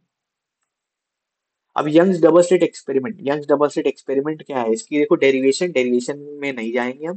डेरिवेशन अगर तुम्हें पढ़नी है तो तुम वन शॉट देखो। क्यों नहीं जाएंगे डेरिवेशन, क्योंकि एग्जाम पर्पज से डेरिवेशन इतनी इंपॉर्टेंट नहीं समझ रहा हूँ मैं। इसके न्यूमेरिकल करेंगे, थोड़ा बहुत इसका डायग्राम का ओवरव्यू दे दूंगा मैं कि डायग्राम कैसा है, डायग्राम समझा रहा हूँ। बाकी डेरिवेशन को अलग से करने का पॉइंट नहीं है अभी करने का। अभी करने का पॉइंट इसलिए नहीं क्योंकि लेंदी डेरिवेशन है, अलग से पूछी भी नहीं जाती, पर इसके न्यूमेरिकल पूछे जाते हैं तो न्यूमेरिकल जरूर करेंगे। ठीक है, आगे देखो Young's double slit experiment. Young's double slit experiment में क्या है, तो देखो इस एक्सपेरिमेंट में इसको डबल स्लिट एक्सपेरिमेंट भी कहते हैं सिंपल में, और यंग्स डबल स्लिट एक्सपेरिमेंट कुछ भी ऐसा करके आ सकता है। तो इसमें डेरिवेशन होती थी कि हम पोजीशन निकालते थे सेंट्रल ब्राइट से, यहाँ से लोकल। ठीक है, एक सेकेंड। हाँ, अब आगे ये यंग्स डबल स्लिट एक्सपेरिमेंट देखो, एक्सपेरिमेंट में क्या है, एक्सपेरिमेंट समझा देता हूँ क्या हुआ था। लाइक डबल स्लिट एक्सपेरिमेंट है, तो डबल स्लिट एक्सपेरिमेंट, ये जैसे ये पहली स्लिट है, ये दूसरी स्लिट है। होता क्या है कि एक सिंगल सोर्स ऑफ लाइट है। ठीक, ये सोर्स ऑफ लाइट है, ये एक इसका एक्सेस बना लिया। ठीक, और ये स्क्रीन है, सॉरी। हाँ, ठीक, स्क्रीन देख लो थोड़ी सी टेढ़ी बन गई पर कोई बात नहीं। ये स्क्रीन है, ये सोर्स ऑफ लाइट है। ठीक, अब सोर्स ऑफ लाइट को यहाँ पे कॉन्वेक्स लेंस लगा होता है, तो ये ऐसे सोर्स ऑफ लाइट को हम पैरेलल करा देते हैं, पर ये सब उतना डिटेल में डायग्राम जरूरी नहीं है। डायग्राम बस समझो, डायग्राम इंपॉर्टेंट है यंग्स डबल स्लिट एक्सपेरिमेंट का, कि ये सोर्स ऑफ लाइट है, इससे वेव फ्रंट निकलते हैं। ठीक, अब ये वेव फ्रंट यहाँ भी होगा। ठीक, ये वेव फ्रंट यहाँ भी होगा ऐसे। ठीक, ये एक वेव फ्रंट है। ठीक, ऐसे होगा। हाँ, तो ये वेव फ्रंट है। तो वेव फ्रंट पे तुम्हें पता है every particle at the wave front act as a secondary source. तो यहाँ पे ये जो स्लिट पे पार्टिकल्स हैं, ये पार्टिकल और ये particle, these particle will act as a secondary source. ये पार्टिकल दूसरे के साथ, ये पार्टिकल एंड ये particle at the source, at the slits, these particle act as a secondary source. तो ये सेकेंडरी वेवलेट एमिट करेंगे। सेकेंडरी वेवलेट एमिट करेंगे तो इसका मतलब इनसे सेकेंडरी वेव फ्रंट भी निकलेगा। ठीक, तो ये पार्टिकल्स से, ये पार्टिकल्स ले लेते हैं S1 एंड S2। तो यहाँ पे जो स्लिट S1 एंड S2 से जो पार्टिकल्स हैं, इनसे निकलेंगे सेकेंडरी वेव फ्रंट्स। और ये वेव फ्रंट्स आगे जाएंगे। ये देखो, ये पार्टिकल 1 से वेव फ्रंट निकल रहा है, ये पार्टिकल 2 से वेव फ्रंट निकल रहा है। ये वेव फ्रंट आगे जाके जैसे भी स्क्रीन पे ये सारे वेव फ्रंट्स ओवरलैप करेंगे। ठीक, ये सारे जो वेव फ्रंट्स है, देखो इसको ऐसे समझो, जैसे एक पानी, तुमने एक पानी का सरफेस समझो। पानी के सरफेस पे दो स्टोन्स एक साथ तुम मारो, ठीक है, दो स्टोन्स एक एक साथ थ्रो करो, तो क्या होते हैं, रिपल्स फॉर्म होते हैं। जैसे ये एक पहला स्टोन, ये दूसरा स्टोन, ये इसकी रिपल्स फॉर्म होंगी। ठीक, ये आगे जाएगा। और ये दूसरा स्टोन है, ये दूसरे स्टोन की भी रिपल्स फॉर्म होंगी, ये दूसरे स्टोन की भी अपनी रिपल्स फॉर्म होंगी। ठीक, पर देखो बहुत जगह पे ये जो रिपल्स है ओवरलैप करेंगी। तो यही सुपर पोजिशन ऑफ वेव्स होता है। बहुत जगह पे ये जो वेव फ्रंट्स हैं, एक दूसरे को ओवरलैप करते हैं। और इन्हीं ओवरलैप करने की वजह से कई कई जगह पे मैक्सिमम इंटेंसिटी मिलती है, कई कई जगह पे मिनिमम इंटेंसिटी मिलती है। यही इंटरफेरेंस होता है। और यही यहाँ पे यंग्स डबल स्लिट एक्सपेरिमेंट में होगा। ठीक, ये एक सोर्स है, ये एक सोर्स है, ये सोर्स S1 हो गया, ये सोर्स S2 हो गया। यहाँ से एक वेव निकलेगी, इस पे किसी पॉइंट पे हम मान लेते हैं ये P पॉइंट है, यहाँ पे आएगी।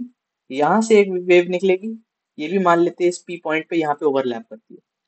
यहाँ पे अब मैक्सिमम इंटेंसिटी भी बन सकती है, मिनिमम इंटेंसिटी भी। यहाँ पे मतलब ब्राइट जोन भी बन सकता है, डार्क जोन भी बन सकता है। तो यही एक्सपेरिमेंट हुआ था यंग्स डबल स्लिट एक्सपेरिमेंट में। ठीक, तो इन्होंने आ, ये सोर्स ऑफ लाइट को ये डबल स्लिट से पास किया था। ये स्लिट S1 है, ठीक, ये स्लिट S1 है और ये स्लिट S2 है। स्लिट कुछ नहीं होता, बस एक छोटा सा गैप होता है, बहुत माइन्यूट, बहुत एकदम बहुत ही माइन्यूट, मतलब वेवलेंथ के ऑर्डर का, मतलब माइक्रोमीटर के ऑर्डर का, समझ रहे हो। ये जो गैप है, ये एकदम माइक्रोमीटर, सॉरी माइक्रोमीटर कह रहा हूँ, नैनोमीटर के गैप जितना है। ठीक है, गैप है बहुत छोटा है, नैनोमीटर, 1 नैनोमीटर के गैप जितना छोटा है ये। तो इसलिए बहुत छोटा गैप होता है स्लिट। ठीक, तो बहुत छोटी सी ओपनिंग होती है, तो यहाँ से एक लाइट निकलेगी, यहाँ से लाइट निकलेगी। ठीक है, अब ये लाइट जाहिर सी बात है वेव के फॉर्म में होगी, तो ओवरलैप करेगी, बहुत जगह पे ओवरलैप करेगी, तो ये बहुत अलग अलग पॉइंट पे ये मैक्सिमम मिनिमम इंटेंसिटीज आएंगी। ठीक, due to constructive and destructive interference होगा। तो इसी तरीके से एक पैटर्न मिलता है। तो यहाँ सबसे बीच में हमें मिलती है सेंट्रल ब्राइट। ठीक, फिर मिलती है फर्स्ट डार्क, फिर मिलती है फर्स्ट ब्राइट, फिर मिलती है सेकंड डार्क, फिर मिलती है सेकंड ब्राइट, फिर मिलती है third dark, and then third bright and so on. ठीक, नीचे भी सेम कॉन्सेप्ट।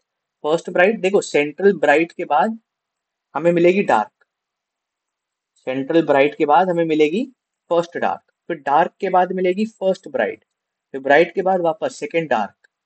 ठीक, और डार्क के बाद फिर सेकंड ब्राइट, तो ब्राइट के बाद फिर डार्क, फिर ब्राइट। तो alternative bright and dark fringes मिलती हैं, ब्राइट एंड डार्क स्पॉट्स मिलते हैं।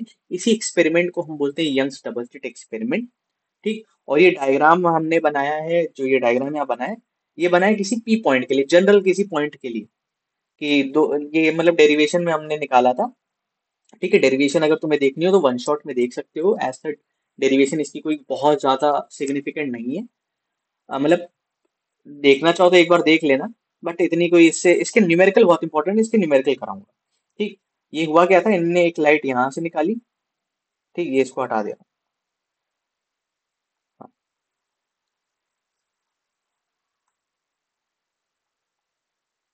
हाँ, ये स्क्रीन है। मान लेते हैं पी पॉइंट पे हमारी कोई फ्रिंज बन रही है, वो ब्राइट भी हो सकती है, डार्क भी हो सकती है। पी पॉइंट पे मतलब कोई स्पॉट है, ब्राइट स्पॉट भी हो सकता है, डार्क स्पॉट भी होता है, हमें नहीं पता। तो यहाँ से एक लाइट गई पी तक। ठीक, ये लाइट वेव है, ठीक है, मैं रे के फॉर्म में बना रहा हूँ पर है वेव। और यहाँ से एक लाइट वेव गई, ठीक है, यहाँ पे स्ट्राइक करी। हाँ, हाँ, ठीक। तो ये वेव यहाँ से गई, ये वेव यहाँ से गई, और यहाँ से हम एक एंगल बनाएंगे, इसे हम बोलते हैं एंगुलर पोजीशन। सेंटर से हम एक एंगल नापते हैं, मतलब देखो ये सेंटर है, ठीक, ये पॉइंट सेंट्रल पॉइंट है। ये जो डिस्टेंस होती है ये डिस्टेंस बिटवीन स्लिट्स कहलाती है, जो स्मॉल डी से डिनोट कर रहे हैं, it is the gap between slits.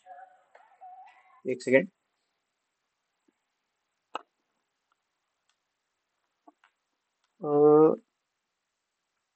ठीक है। हाँ, तो small D is the gap between the slits, ये सिंबल्स याद रखो और नाम याद रखो, गैप बिटवीन स्लिट्स क्या होता है, ये है, ठीक, गैप बिटवीन स्लिट्स, ठीक। और ये capital D is the distance between screen and slits, screen और ये स्लिट्स के बीच का डिस्टेंस होता है capital D. Capital D is the distance between screen and slits, ठीक। एंड ये जो थीटा है, यहाँ पे एक एंगल बनाएंगे थीटा, थीटा है एंगुलर पोजीशन, और ये एक्स एन मान लेते हैं, एक्स एन है लीनियर पोजीशन, एक्स एन बताता है हमें लीनियर पोजीशन, मतलब सेंट्रल ब्राइट से आपकी जो फ्रिंज है, आपका जो स्पॉट है, ब्राइट स्पॉट ले लो या डार्क स्पॉट ले लो, सेंट्रल ब्राइट से, ये जो सेंट्रल ब्राइट है, इससे कितनी डिस्टेंस की दूरी पे है, ये पोजीशन बताता है, ठीक। तो x n is the linear position of bright और dark fringe, linear position of bright और डार्क फ्रिंज, ठीक। और जो थीटा है ये एंगुलर पोजीशन बताता है, ठीक, ये एंगुलर पोजीशन बताता है ब्राइट या डार्क फ्रिंज की, ठीक है। और बाकी यहाँ पे ये हम परपेंडिकुलर ड्रॉप करते हैं, ये जो डिस्टेंस है यहाँ पे कंडीशन है, ये कंडीशन होती है इस यंग्स डबल स्लिट एक्सपेरिमेंट में, एक कंडीशन कह लो या एजम्पशन कह लो, ये होता है कि ये जो distance between screen and slit है, it should be very very greater than the separation of slit, ये capital d should be very very greater than the small d, तो ये एजम्पशन होना यहाँ जरूरी है, ठीक। उसी के बेस पे पूरी डेरिवेशन करी गई है, ठीक। तो डेरिवेशन इसका होता है, एक्सएन की वैल्यू निकालते हैं कि हम ब्राइट के लिए हम पोजीशन कैसे निकालेंगे, डार्क के लिए पोजीशन कैसे निकालेंगे, ठीक। फॉर्मूला होता है वो बता रहा हूँ फॉर्मूला, ठीक। ये डेरिवेशन करते हैं हम, यहाँ पे ये एंगल थीटा आता है, और बस ये डेरिवेशन होती है, ये इसकी डेरिवेशन डायग्राम से भी देना ही है, इसी की डेरिवेशन होती है। डेरिवेशन तुम देख लेना वन शॉट से, ठीक। एज इन इतना जरूरी नहीं है, ना मन हो ना भी देखना, मैं ऐसा कोई फोर्स नहीं कर रहा हूँ, ठीक है, मतलब तुम्हें अगर क्यूरियोसिटी हो तभी देखना, ठीक है।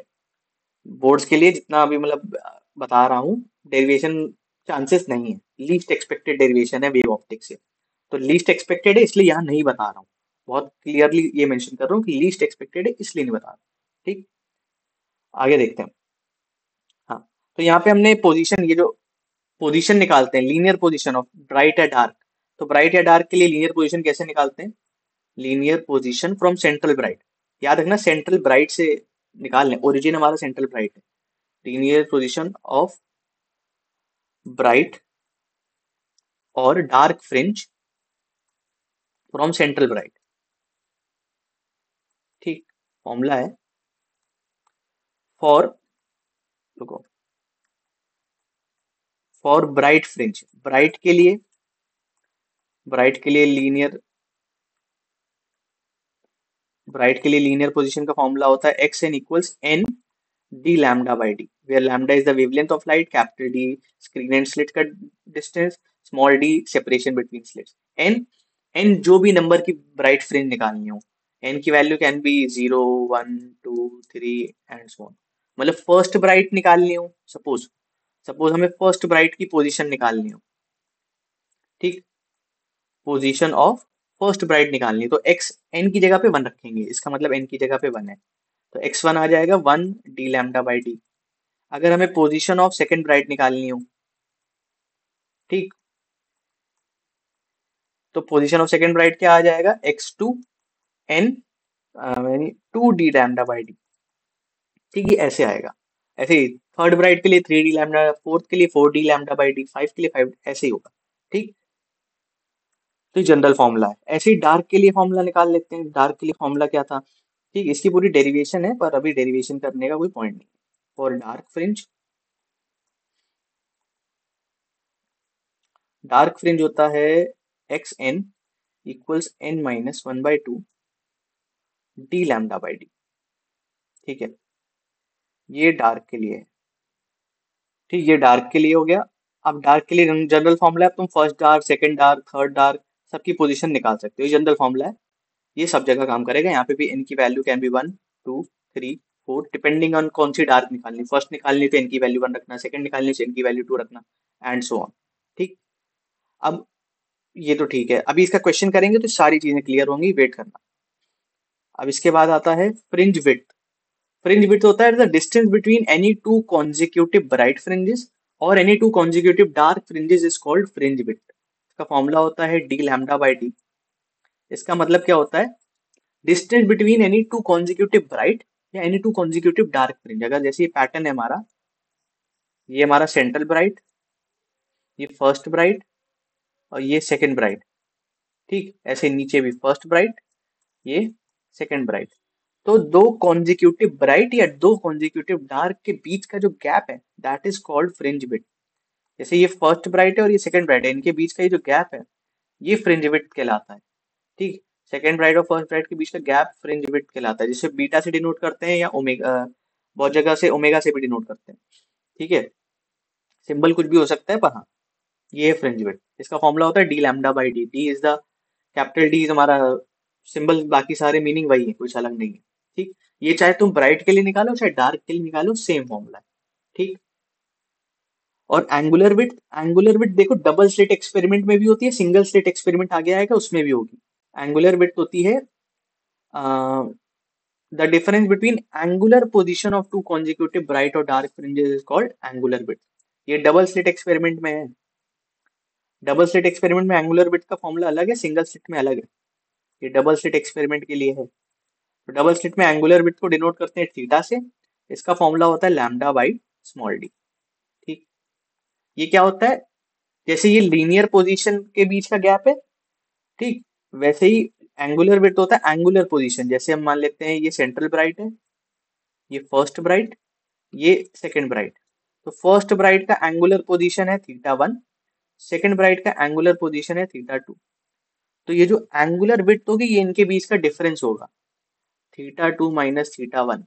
दो कॉन्जिक्यूटिव ब्राइट या दो कॉन्जिक्यूटिव डार्क के एंगल के बीच का डिस्टेंस, जो एंगुलर पोजीशन होती है उसके बीच का डिस्टेंस है।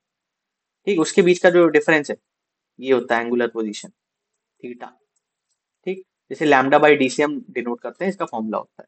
ठीक, अब आते हैं, इससे पहले एक न्यूमेरिकल कर लेते हैं, इसका क्वेश्चन क्लियर हो जाएगा। ठीक है, ये भी हम करेंगे। The distance between first and sixth bright fringe in the Young's double slit experiment is found to be 12.5 millimeter. The separation between slits is 0.12 millimeter and the distance of the screen on slit is 60 centimeter. Calculate the fringe width, wavelength. अब देखो question में given क्या क्या लिखी। The distance between first and sixth bright fringe, ये याद रखना, bright लिखा है डार्क लिखा है, बहुत ध्यान से पढ़ना। In the Young's double slit experiment is found to be 12.5 millimeter. अब कह रहे हैं, समझना इसको, समझना, ये अगर सेंट्रल ब्राइट है, ये फर्स्ट ब्राइट, ये सेकंड, ये थर्ड, ये फोर्थ, ये फिफ्थ और ये सिक्स्थ। तो कह रहा है distance between first and sixth bright fringe, मतलब फर्स्ट और सिक्स्थ के बीच का जो डिस्टेंस है ये डिस्टेंस दिया है 12.5 मिलीमीटर। ठीक, ये, और separation between slits is 0.12 millimetre, यानी स्मॉल डी की वैल्यू दी है 0.12 millimetre. Distance of the screen from the slit is capital D 60 centimetre. ठीक, ठीक है। पहला पार्ट फ्रिंज विड्थ निकालना है, फ्रिंज विड्थ निकालना है पहला part, which is D lambda by D की वैल्यू निकालनी है। ठीक, ये समझना, डी लैम्डा बाई डी की वैल्यू निकालनी है, विच इज फ्रिंज विड्थ निकालनी है। तो देखो तुम्हें दिया क्या हुआ है, देखो ये एक्चुअल में जो तुम्हें दिया है वो क्या है, समझना। सेंट्रल ब्राइट से देखो ये पोजीशन क्या होती है, x1, सेंटर से लेके फर्स्ट ब्राइट तक की पोजीशन, और ये क्या है, x6, है ना, सेंटर से लेके 6 तक की पोजीशन। तो ये बचा हुआ क्या हो गया, x6 माइनस x1 तो हुआ, है ना। तो यहाँ पे तुम्हें एक तरह से ये दिया हुआ है x6 minus x1 equals 12.55, 12.5 millimetre, तो 12.5 इंटू 10⁻³ मीटर। ठीक, अब x6 क्या होगा, हमें पता है ब्राइट के लिए फॉर्मूला क्या होता है, n d lambda by d. तो ये हो जाएगा 6 d लैम्डा/d माइनस 1 d लैम्डा/d इक्वल्स 12.5 इंटू 10⁻³ मीटर। ठीक, तो ये हो जाएगा 5 d लैम्डा/d इक्वल्स 12.5 इंटू 10⁻³ मीटर। तो ये कैंसिल हो जाएगा, ये हो जाएगा 2.5, है ना। हम्म, हाँ, तो 2.5 इंटू 10⁻³ ये फ्रिंज विड्थ आ गई। देखो d लैम्डा/d की वैल्यू आ गई, d लैम्डा/d की वैल्यू आ गई 2.5 इंटू 10⁻³ मीटर। ये आ गई फ्रिंज विड्थ। देखो क्वेश्चन बहुत इजी था, बस अगर समझ में आ जाए तो। नहीं समझ में आया तो तुम जिंदगी में नहीं कर पाओगे। बाकी सेकंड पार्ट है वेवलेंथ निकालो। तो अब देखो क्वेश्चन में तुम्हें बी की वैल्यू पता है, कैपिटल डी की वैल्यू पता है, स्मॉल डी की वैल्यू पता है। इस फॉर्मूले को यूज करके तुम वेवलेंथ निकाल सकते हो। कैपिटल बी की वैल्यू पता है, डी की वैल्यू पता है, स्मॉल डी की वैल्यू पता है, वेवलेंथ निकाल सकते हो। बिल्कुल निकाल सकते हो, ये तुम खुद करके लिखोगे आंसर। ठीक है, इसका आंसर तुम कमेंट करके बताओ क्या होगा। ठीक, ये वेवलेंथ, अब ये इतना काम तुम्हारा है। ठीक, अब डायरेक्ट फॉर्मूले में वैल्यू पुट करके आंसर निकालना है, इतना तो कर सकते हो। ठीक, आगे देखते हैं हम एक बार।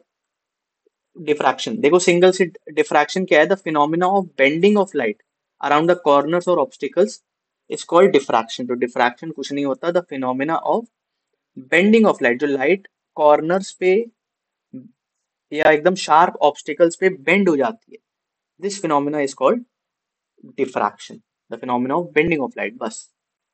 डिफ्रैक्शन सिर्फ इतना है। बाकी बाकी फ्रॉनहोफर का जो एक्सपेरिमेंट था, it was a single slit experiment. Fraunhofer का एक्सपेरिमेंट क्या था? इन्होंने सिंगल स्लिट यूज करी थी। सिंगल स्लिट ले लेते हैं एस, इसको थोड़ा वाइडन कर लेते हैं। एक सिंगल स्लिट यूज करी थी। ठीक, इस स्लिट की जो विड्थ है, बहुत जगह बुक्स में लिखी है ई लिखी है, बहुत जगह बुक्स में ए लिखी है। ठीक, और बाकी यहाँ पे एक स्क्रीन इनकी पड़ी हुई थी। ठीक है, ठीक, ये एक स्क्रीन है। ठीक,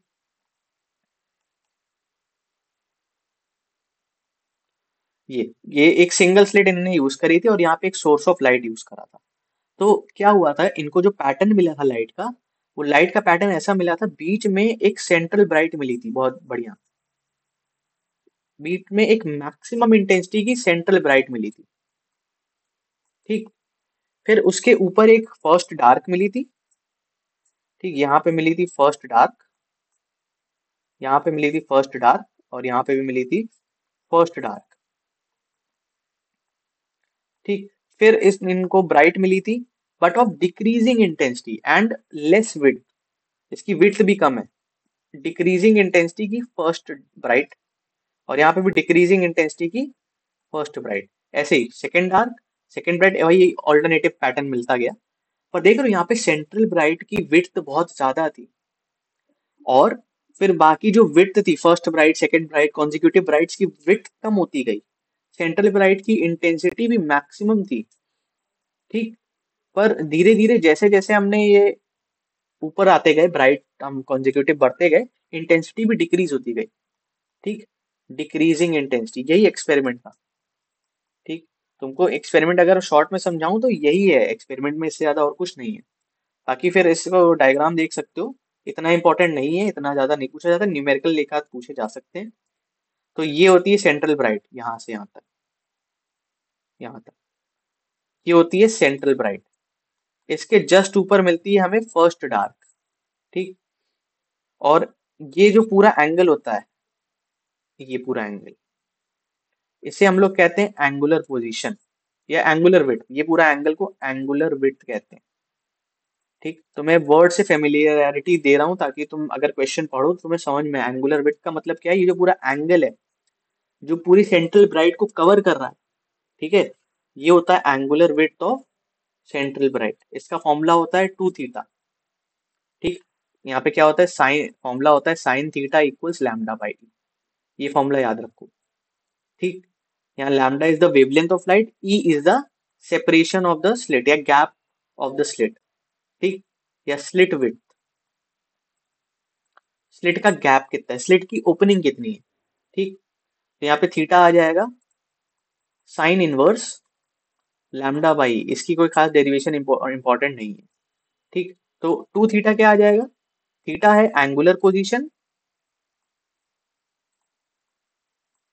ठीक, और टू थीटा है एंगुलर वेट। ठीक, और थीटा का फॉर्मूला अगर ये है sine inverse lambda by two theta का टू मल्टीप्लाई कर दो उसमें, two sine inverse lambda by three. ठीक है, इसका भी क्वेश्चन करोगे तो समझ में आएगा। ठीक, अब इंटरफेरेंस और डिफ्रैक्शन में डिफरेंस समझ लो। इंटरफेरेंस, इट्स फ्रिंज विड्थ मे और may not be the same. Interference में जो फ्रिंज विड्थ है वो सेम हो भी सकती है, नहीं भी हो सकती, most of the time same होती है। ठीक, इंटरफेरेंस में fringe width most of the time same रहती है। ठीक, बाकी फिर थोड़ा बहुत जाके डिक्रीज होती रहती है, पर most of the time same रहती है। इंटरफेरेंस में जो ब्राइट फ्रिंजेस हैं वो सेम इंटेंसिटी की होती हैं। ठीक, और इंटरफेरेंस में the intensity at minima is usually zero, यानी good contrast is found between bright and dark fringes. देखो इंटरफेरेंस और डिफ्रैक्शन का डिफरेंस क्या है? इंटरफेरेंस में फ्रिंज विड्थ सेम हो भी सकती है और नहीं भी हो सकती। हालांकि डिफ्रैक्शन में fringe widths are of never same width, मतलब fringes are of never same width, fringe width same नहीं होती। इंटरफेरेंस में bright fringes are of same intensity, जो ब्राइट फ्रिंजेस हैं उनकी इंटेंसिटी हमेशा सेम रहती है। ठीक, वाई हालांकि डिफ्रैक्शन में bright fringes are of decreasing intensity. ठीक, ब्राइट फ्रिंजेस की इंटेंसिटी डिक्रीज हो रही होती है। इंटरफेरेंस में a good contrast is obtained between bright and dark, मतलब तुम दोनों में डिस्टिंग्विश कर सकते हो, ब्राइट में और डार्क में अच्छा डिफरेंस पता लगा सकते हो कि कौन सी ब्राइट है कौन सी डार्क है। In diffraction there is a poor contrast between bright and dark, मतलब तुम डिफरेंस नहीं पता लगा सकते कि ब्राइट कहाँ है डार्क कहाँ है, डिफरेंस नहीं पता चलता। ठीक, देखो ये समझ सकते हो, ये इंटरफेरेंस का पैटर्न है। ठीक, देखो एकदम सब सेम विड्थ की है ऑलमोस्ट। ठीक, ब्राइट और डार्क में एक प्रॉपर कॉन्ट्रास्ट मिल रहा है हमें। और यहाँ ये देखो डिफ्रैक्शन का पैटर्न है, सिंगल स्लिट एक्सपेरिमेंट का पैटर्न है। Central bright highest maximum intensity की है, फिर जो इंटेंसिटी है डिक्रीज होती जा रही है। ठीक, और यहाँ पे उतना अच्छा कॉन्ट्रास्ट भी नहीं मिल रहा है ब्राइट डार्क में। ठीक, ये है। अब sketch the variation of intensity of interference pattern in Young's double slit experiment. तो इंटेंसिटी का ग्राफ बनाने को बोलते हैं, तो इंटेंसिटी का ग्राफ बहुत, मतलब इंटरफेरेंस वाला पैटर्न का ग्राफ बनाने को बोलते हैं। तो इंटरफेरेंस का पैटर्न क्या होता है देख। अब एक्स एक्सिस पे कुछ भी हो सकता है, एक्स एक्सिस में मैं बताऊंगा क्या क्या ले सकते हो। पहले ग्राफ समझ लो, ग्राफ बहुत इजी है। ये इंटेंसिटी मैक्सिमम इंटेंसिटी है। ठीक, ये अगर आई वाई एक्सिस पे इंटेंसिटी लेंगे तो ये मैक्सिमम इंटेंसिटी, ये जीरो। ठीक, तो इंटरफेरेंस में या तो इंटेंसिटी मैक्सिमम होती है या तो मिनिमम होती है। यंग्स डबल स्लिट एक्सपेरिमेंट में, डबल स्लिट एक्सपेरिमेंट की बात हो रही, डबल स्लिट एक्सपेरिमेंट में या तो इंटेंसिटी मैक्सिमम होगी या तो मिनिमम होगी। तो सेंट्रल ब्राइट जीरो क्या होती है, मतलब बीच में क्या होती है सेंट्रल ब्राइट। ठीक, फिर क्या होती है डार्क, फर्स्ट डार्क, फिर क्या होती है फर्स्ट ब्राइट, देखो यहाँ पे फर्स्ट डार्क। तो इंटेंसिटी डिक्रीज हुई। ठीक, ये पहले ग्राफ बना ही देता हूँ फिर समझाता हूँ। ये ग्राफ कुछ ऐसा बनेगा। ठीक,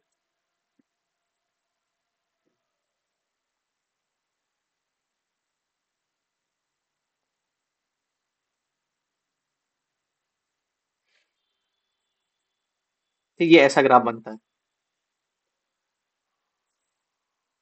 ठीक, तो देखो कैसा ग्राफ, इसमें बस ये ग्राफ ऐसा ही है।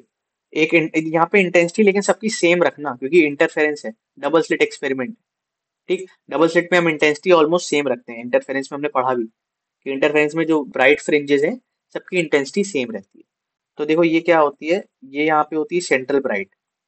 ठीक, फिर आती है फर्स्ट डार्क, फिर यहाँ पे आती है फर्स्ट ब्राइट, फिर यहाँ पे आती है सेकंड डार्क, और फिर यहाँ पे आती है second bright, and so on. ठीक, देखो ब्राइट पे इंटेंसिटी मैक्सिमम छू रही है। ठीक, और डार्क पे इंटेंसिटी जीरो हो जा रही है। यही यही ग्राफ बन रहा है और यही होना भी है। ठीक, अब एक्स एक्सिस में बताऊंगा क्या लेना है, ऐसे ही सेम, ये first dark, first bright, second dark, second bright. ठीक, अब एक्स एक्सिस में क्या ले सकते हो, पोजीशन ले सकते हो। ठीक, सेंट्रल ब्राइट से पोजीशन एक्स ले लो। ठीक, जो पोजीशन होती है सेंट्रल ब्राइट से, ये वाली। ये पोजीशन x1 x2, ये पोजीशन भी ले सकते हो। इसमें मतलब एक्स एक्सिस में एक्स ही लिखना है और कुछ नहीं। या तो पाथ डिफरेंस या फेज डिफरेंस ले सकते हो। एक्स एक्सिस में तुमने ले लिया पाथ डिफरेंस, ठीक। तो पाथ डिफरेंस के लिए क्या होगा, सेंट्रल ब्राइट के लिए पाथ डिफरेंस क्या है, 0। फर्स्ट फर्स्ट ब्राइट के लिए पाथ डिफरेंस क्या है, पहले ब्राइट का बताता हूँ। सेंट्रल ब्राइट के लिए पाथ डिफरेंस 0, फर्स्ट ब्राइट के लिए path difference lambda, second bright के लिए पाथ डिफरेंस 2 लैम्डा, ठीक। फिर से बताऊं, सेंट्रल ब्राइट के लिए 0, फर्स्ट ब्राइट के लिए लैम्डा और सेकंड ब्राइट के लिए 2 लैम्डा। सेम डार्क के लिए, फर्स्ट डार्क के लिए path difference is lambda by 2, second dark के लिए path difference is 3 lambda by 2। Same एक बार फिर से बताऊं तो फर्स्ट डार्क के लिए path difference is lambda by 2 and second dark के लिए path difference is 3 lambda by 2। Same चीज अगर हम फेज डिफरेंस में करें तो फेज डिफरेंस देखो यहाँ पे, अगर एक और एक्स एक्सिस का अगर बनाने को आ जाए, ये तो पाथ डिफरेंस के रिस्पेक्ट में था, फेज डिफरेंस के रिस्पेक्ट में क्या होता है, सेंट्रल ब्राइट के लिए फेज डिफरेंस होता है 0, फर्स्ट ब्राइट के लिए फेज डिफरेंस होता है 2 पाई, सेकंड ब्राइट के लिए फेज डिफरेंस होता है 4 पाई। अब जिनको ये याद है उनको बहुत अच्छे से समझ में आएगा, जिनको ये नहीं याद है उनको नहीं आएगा, ठीक है। क्योंकि ये चीज बेनिफिट तब होती है जब मतलब तुमने पहले की एक क्लासेस करी या थोड़ा बहुत तुम्हें आइडिया हो इस चीज का, ठीक है। क्योंकि वो थोड़ा सा प्रैक्टिस वाली चीज है कि पाथ डिफरेंस याद रह जाए, फेज डिफरेंस याद रह जाए। तो फर्स्ट ब्राइट पे पाथ फेज डिफरेंस क्या होता है, 2 पाई, एंड सेकंड ब्राइट पे फेज डिफरेंस क्या होता है, 4 पाई। अब डार्क के लिए कर लो,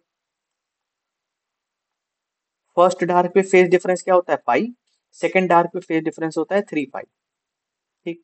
सेम एक बार फिर से कर सकते हैं, फर्स्ट डार्क पे फेज डिफरेंस होता है पाई, सेकंड डार्क पे फेज डिफरेंस होता है 3 पाई, ठीक। तो ये फेज डिफरेंस के रिस्पेक्ट में बन गया, ये पाथ डिफरेंस के रिस्पेक्ट में बन गया, और अगर एक्स एक्सिस के रिस्पेक्ट में आ जाए तो ऐसे ही बना देना, बाकी ग्राफ यही रहेगा, ठीक। ये क्वेश्चन हमने करा। अब ये क्वेश्चन है, in Young double slit experiment monochromatic light of wavelength 600 nanometre, एक मोनोक्रोमैटिक लाइट है जिसकी वेवलेंथ है 600 नैनोमीटर, इसको मीटर में कर लो, 600 इंटू 10⁻⁻⁹मीटर। Fifth bright fringe is formed at a distance of 0.48 metre, यानी x5 की वैल्यू दी है। फिफ्थ ब्राइट फ्रिंज कितने पोजीशन पे बन रही है सेंटर से, ये दिया है 0.48 millimetre, which is 0.48 into 10⁻³ meter. If the screen is at a distance of 80 centimetre from the slits, यानी कैपिटल डी की वैल्यू दी है 80 सेंटीमीटर, यानी 80 यानी 0.8 मीटर, ठीक। एक सेकंड रुको, ये इस वाले क्वेश्चन में ठीक है, ये एसआई यूनिट में कन्वर्ट कर लेना, बस इस क्वेश्चन में बता रहा हूँ, ठीक। 0.6 मीटर, ठीक है। अब इसमें फर्स्ट पार्ट निकालना है, डिस्टेंस बिटवीन टू स्लिट्स, यानी स्मॉल डी निकालना है फर्स्ट पार्ट में, ठीक। तो फर्स्ट पार्ट कैसे करोगे, देखो तुम्हें x5 दिया है, यानी 5 d लैम्डा बाई डी की वैल्यू दी है क्वेश्चन में, कितनी, 0.48 इंटू 10⁻⁻³ मीटर, ये दिया है। तो इसमें तुम्हें डी की वैल्यू पता है, स्मॉल डी की वैल्यू पता है, लैम्डा की वैल्यू निकालनी है, सॉरी, डी की वैल्यू पता है, लैम्डा की वैल्यू पता है, स्मॉल डी की वैल्यू निकालनी है, तो निकाल लो। तो ये small D equals 5 d lambda upon 0.48 into 10⁻⁻3। तो 5 d लैम्डा की वैल्यू लिख दो, 5 इंटू डी की वैल्यू क्या है 0.8, लैम्डा की वैल्यू क्या है 600 इंटू 10⁹ इसको सॉल्व कर लो, स्मॉल डी की वैल्यू आ जाएगी, ठीक। तो ये आ जाएगा कितना, 10 100, ये हो जाएगा 8 6 600 टाइम्स, ठीक। 10 कैंसिल, ये आ जाएगा 5 इंटू 10⁻⁻ समथिंग आएगा, 5 इंटू 10⁻⁻, ये -9 -6, ठीक, -6 और +3 -3, 5 इंटू 10⁻⁻³ मीटर, जहाँ तक यही आना चाहिए। थोड़ी बहुत कैलकुलेशन मिस्टेक हुई है, देखो 10⁻⁻3 10⁻⁻6, हाँ ठीक है, 10⁻⁻3 ये आएगा स्मॉल डी की वैल्यू। देख रहे हो कैलकुलेशन इतनी डिफिकल्ट नहीं है। सेकेंड पार्ट है fringe width, b equals d lambda by d. तो अब तुम्हें डी की वैल्यू पता है, लैम्डा की वैल्यू पता है, स्मॉल डी की वैल्यू पता है, ये पार्ट तुम खुद करोगे। इसका आंसर कमेंट करके बताओ। कमेंट करके बताओ तो मैं बताता हूँ सही है कि नहीं। ठीक। Young's double slit experiment, sodium light of wavelength 589 nanometer produces fringes. ठीक है, वेवलेंथ दी है लाइट की 589, fringes spaced 1.8 millimeter on a screen. तो ये फ्रिंज विड्थ दी है, ठीक है, 1.8 मिलीमीटर फ्रिंजेस के बीच का स्पेस दिया है। If the source is replaced by another of wavelength 436 nanometer the fringe spacing will be. अब क्वेश्चन क्या है, क्वेश्चन समझो, क्वेश्चन बढ़िया है। तो एक डबल स्लिट एक्सपेरिमेंट में एक सोडियम लाइट है which is of wavelength 589 nanometer. तो एक सोडियम लाइट है जिसकी वेवलेंथ है 589 नैनोमीटर। ठीक।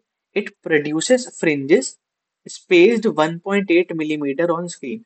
मतलब इस लाइट से जो वेव फ्रिंज विड्थ निकलती है वो कितनी निकल रही है, 1.8 मिलीमीटर निकल रही है। समझना। ठीक। इफ द सोर्स, अब देखो क्वेश्चन कह रहा है अगर सोर्स इज रिप्लेस्ड, अगर सोर्स को हम बदल दें by another light of wavelength 436 nanometer fringe spacing will be. मतलब हम वेवलेंथ चेंज कर दें, हम वेवलेंथ चेंज करके कर दें 436 नैनोमीटर, बाकी कुछ नहीं चेंज कर रहे हैं, बाकी स्क्रीन वही है, स्लिट वही है, बाकी कुछ नहीं चेंज कर रहे हैं। तब फ्रिंज स्पेसिंग क्या होगी, नई फ्रिंज स्पेसिंग क्या होगी। तो देखो फ्रिंज विड्थ का फॉर्मूला क्या होता है ये। अब यहां से देखो B1 अगर निकालोगे तो ये आएगा डी लैम्डा 1/स्मॉल डी। B2 निकालोगे ये आएगा डी लैम्डा 2/स्मॉल डी। ये इक्वेशन 1 मानो, ये इक्वेशन 2 मानो, दोनों को डिवाइड कर दो। समझो, दोनों को डिवाइड 1/2, दोनों को डिवाइड करो। ठीक। तो यहाँ पे लेफ्ट हैंड साइड पे आएगा B1/B2, राइट हैंड साइड पे देखो डी से डी कैंसिल, स्मॉल डी से स्मॉल डी कैंसिल, क्या बचेगा, λ1/λ2। अब यहाँ से तुम निकाल लो B2। तो यहाँ से अगर तुम क्या निकालोगे, B2 निकालोगे तो ये आ जाएगा B1 इंटू λ2, है ना, अपॉन λ1। ये जहाँ तक 1.33 नैनोमीटर आएगा जितना मैंने सॉल्व करके निकाला था। ठीक। तो ये निकालो और वेरीफाई कर लो आंसर। ठीक। If the source of light used in a double slit experiment is change from red to violet, then क्या होगा। अगर source of light used in Young's double slit experiment is change from red to violet, fringes will become brighter, intensity of minima will increase, consecutive fringe lines will come closer, central fringe will become dark। तो B equals d lambda by D. अगर हम source of light को red से violet, मतलब red to violet करते हैं, यानी wavelength decrease कर रहे हैं, तो फ्रिंज विड्थ डिक्रीज हो जाएगी, fringes will become, intensity of minima will increase, consecutive fringe lines will come closer, fringe width decrease हो गई, यानी फ्रिंज लाइंस क्लोजर आ गई। हाँ, ऑप्शन सी यहाँ करेक्ट आंसर होगा। देखो कैसे कह रहा है, if the source of light is change from red to violet. अब देखो फ्रिंज विड्थ का फॉर्मूला क्या होता है, डी लैम्डा बाई डी। ठीक। तो फ्रिंज विड्थ का फॉर्मूला होता है डी लैम्डा बाई डी। तो अब इसमें कह रहा है कि अगर मैंने रेड लाइट से चेंज करके, ये B1 मान लेते हैं, मैंने क्या कर दिया, वॉयलेट लाइट कर दिया। ठीक। अब तुम्हें पता है रेड लाइट की wavelength is greater than violet light, तो मैं इवेंचुअली क्या कर रहा हूँ, अपनी वेवलेंथ डिक्रीज कर रहा हूँ। तो इसका मतलब जो फ्रिंज विड्थ है, ये फ्रिंज विड्थ भी डिक्रीज होगी, फ्रिंज विड्थ डिक्रीज हो गई, इसका मतलब देखो पैटर्न में क्या आएगा, एक सेंट्रल ब्राइट है ये, ठीक, ये फर्स्ट ब्राइट, ये सेकंड ब्राइट। अगर ये फ्रिंज विड्थ ये डिक्रीज हो जाए, अगर ये फ्रिंज विड्थ डिक्रीज हो जाए मतलब ये फर्स्ट ब्राइट है, ठीक, और ये सेकंड ब्राइट, देखो फ्रिंज विड्थ छोटी हो गई। फ्रिंज विड्थ अगर छोटी हो जा रही है मतलब जो फ्रिंजेस हैं, जो स्पॉट्स हैं, ब्राइट स्पॉट्स, वो आपस में क्लोज आ जाएंगे, consecutive fringe lines will come closer, fringe width घटती जाएगी। ये फ्रिंज विड्थ जितनी कम होती जाएगी, जैसे ये सेकंड है, ये फर्स्ट ब्राइट है, ये डिस्टेंस जितना जितना कम होता जाएगा, ये फ्रिंजेस उतनी उतनी क्लोज आती जाएंगी। ठीक, तो इसलिए option c is the correct answer, क्योंकि यहाँ फ्रिंज विड्थ कम हो रही, यानी फ्रिंज विड्थ कम हो रही यानी फ्रिंज लाइंस क्लोजर आ रही। ठीक, अब ये देखो क्वेश्चन, ये फ्राउनहोफर डिफ्रैक्शन का है। इसमें कह रहा है in a angular width of central maxima obtained in a Fraunhofer single diffraction when a monochromatic light of wavelength 500 nanometer falls normally on a rectangular slit of width this। यानी first part में तुम्हें wavelength दी है 550 nanometre और slit की width दी है, ई की value दी है 1.1 इंटू 10⁻⁻⁴ सेंटीमीटर। इसको मीटर में कन्वर्ट करना सब लोग, 550 इंटू 10⁻⁻⁹ ये आ जाएगा 1.1 इंटू 10⁻⁻⁶ ठीक, तो क्या निकालना है, एंगुलर विड्थ यानी 2 थीटा निकालना है। तो सबसे पहले निकालोगे sine theta equals lambda by e, which means ऐसे लिख सकते हो, theta equals sine inverse lambda by e. ठीक, तो थीटा की वैल्यू निकालोगे, फिर एंगुलर विड्थ निकालोगे 2 theta, 2 sign inverse lambda by, lambda हो जाएगा 550 इंटू 10⁻⁻⁹ अपॉन 1.1 इंटू 10⁻⁻⁶। ठीक,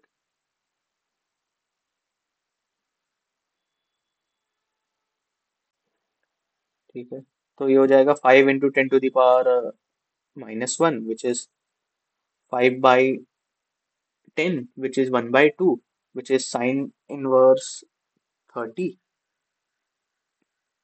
sin inverse 1/2 which is equals to 30 degree. तो एंगुलर विड्थ आ जाएगी 60 डिग्री, 60 डिग्री आ जाएगा एंगुलर विड्थ, निकाल के चाहे तो देख लो।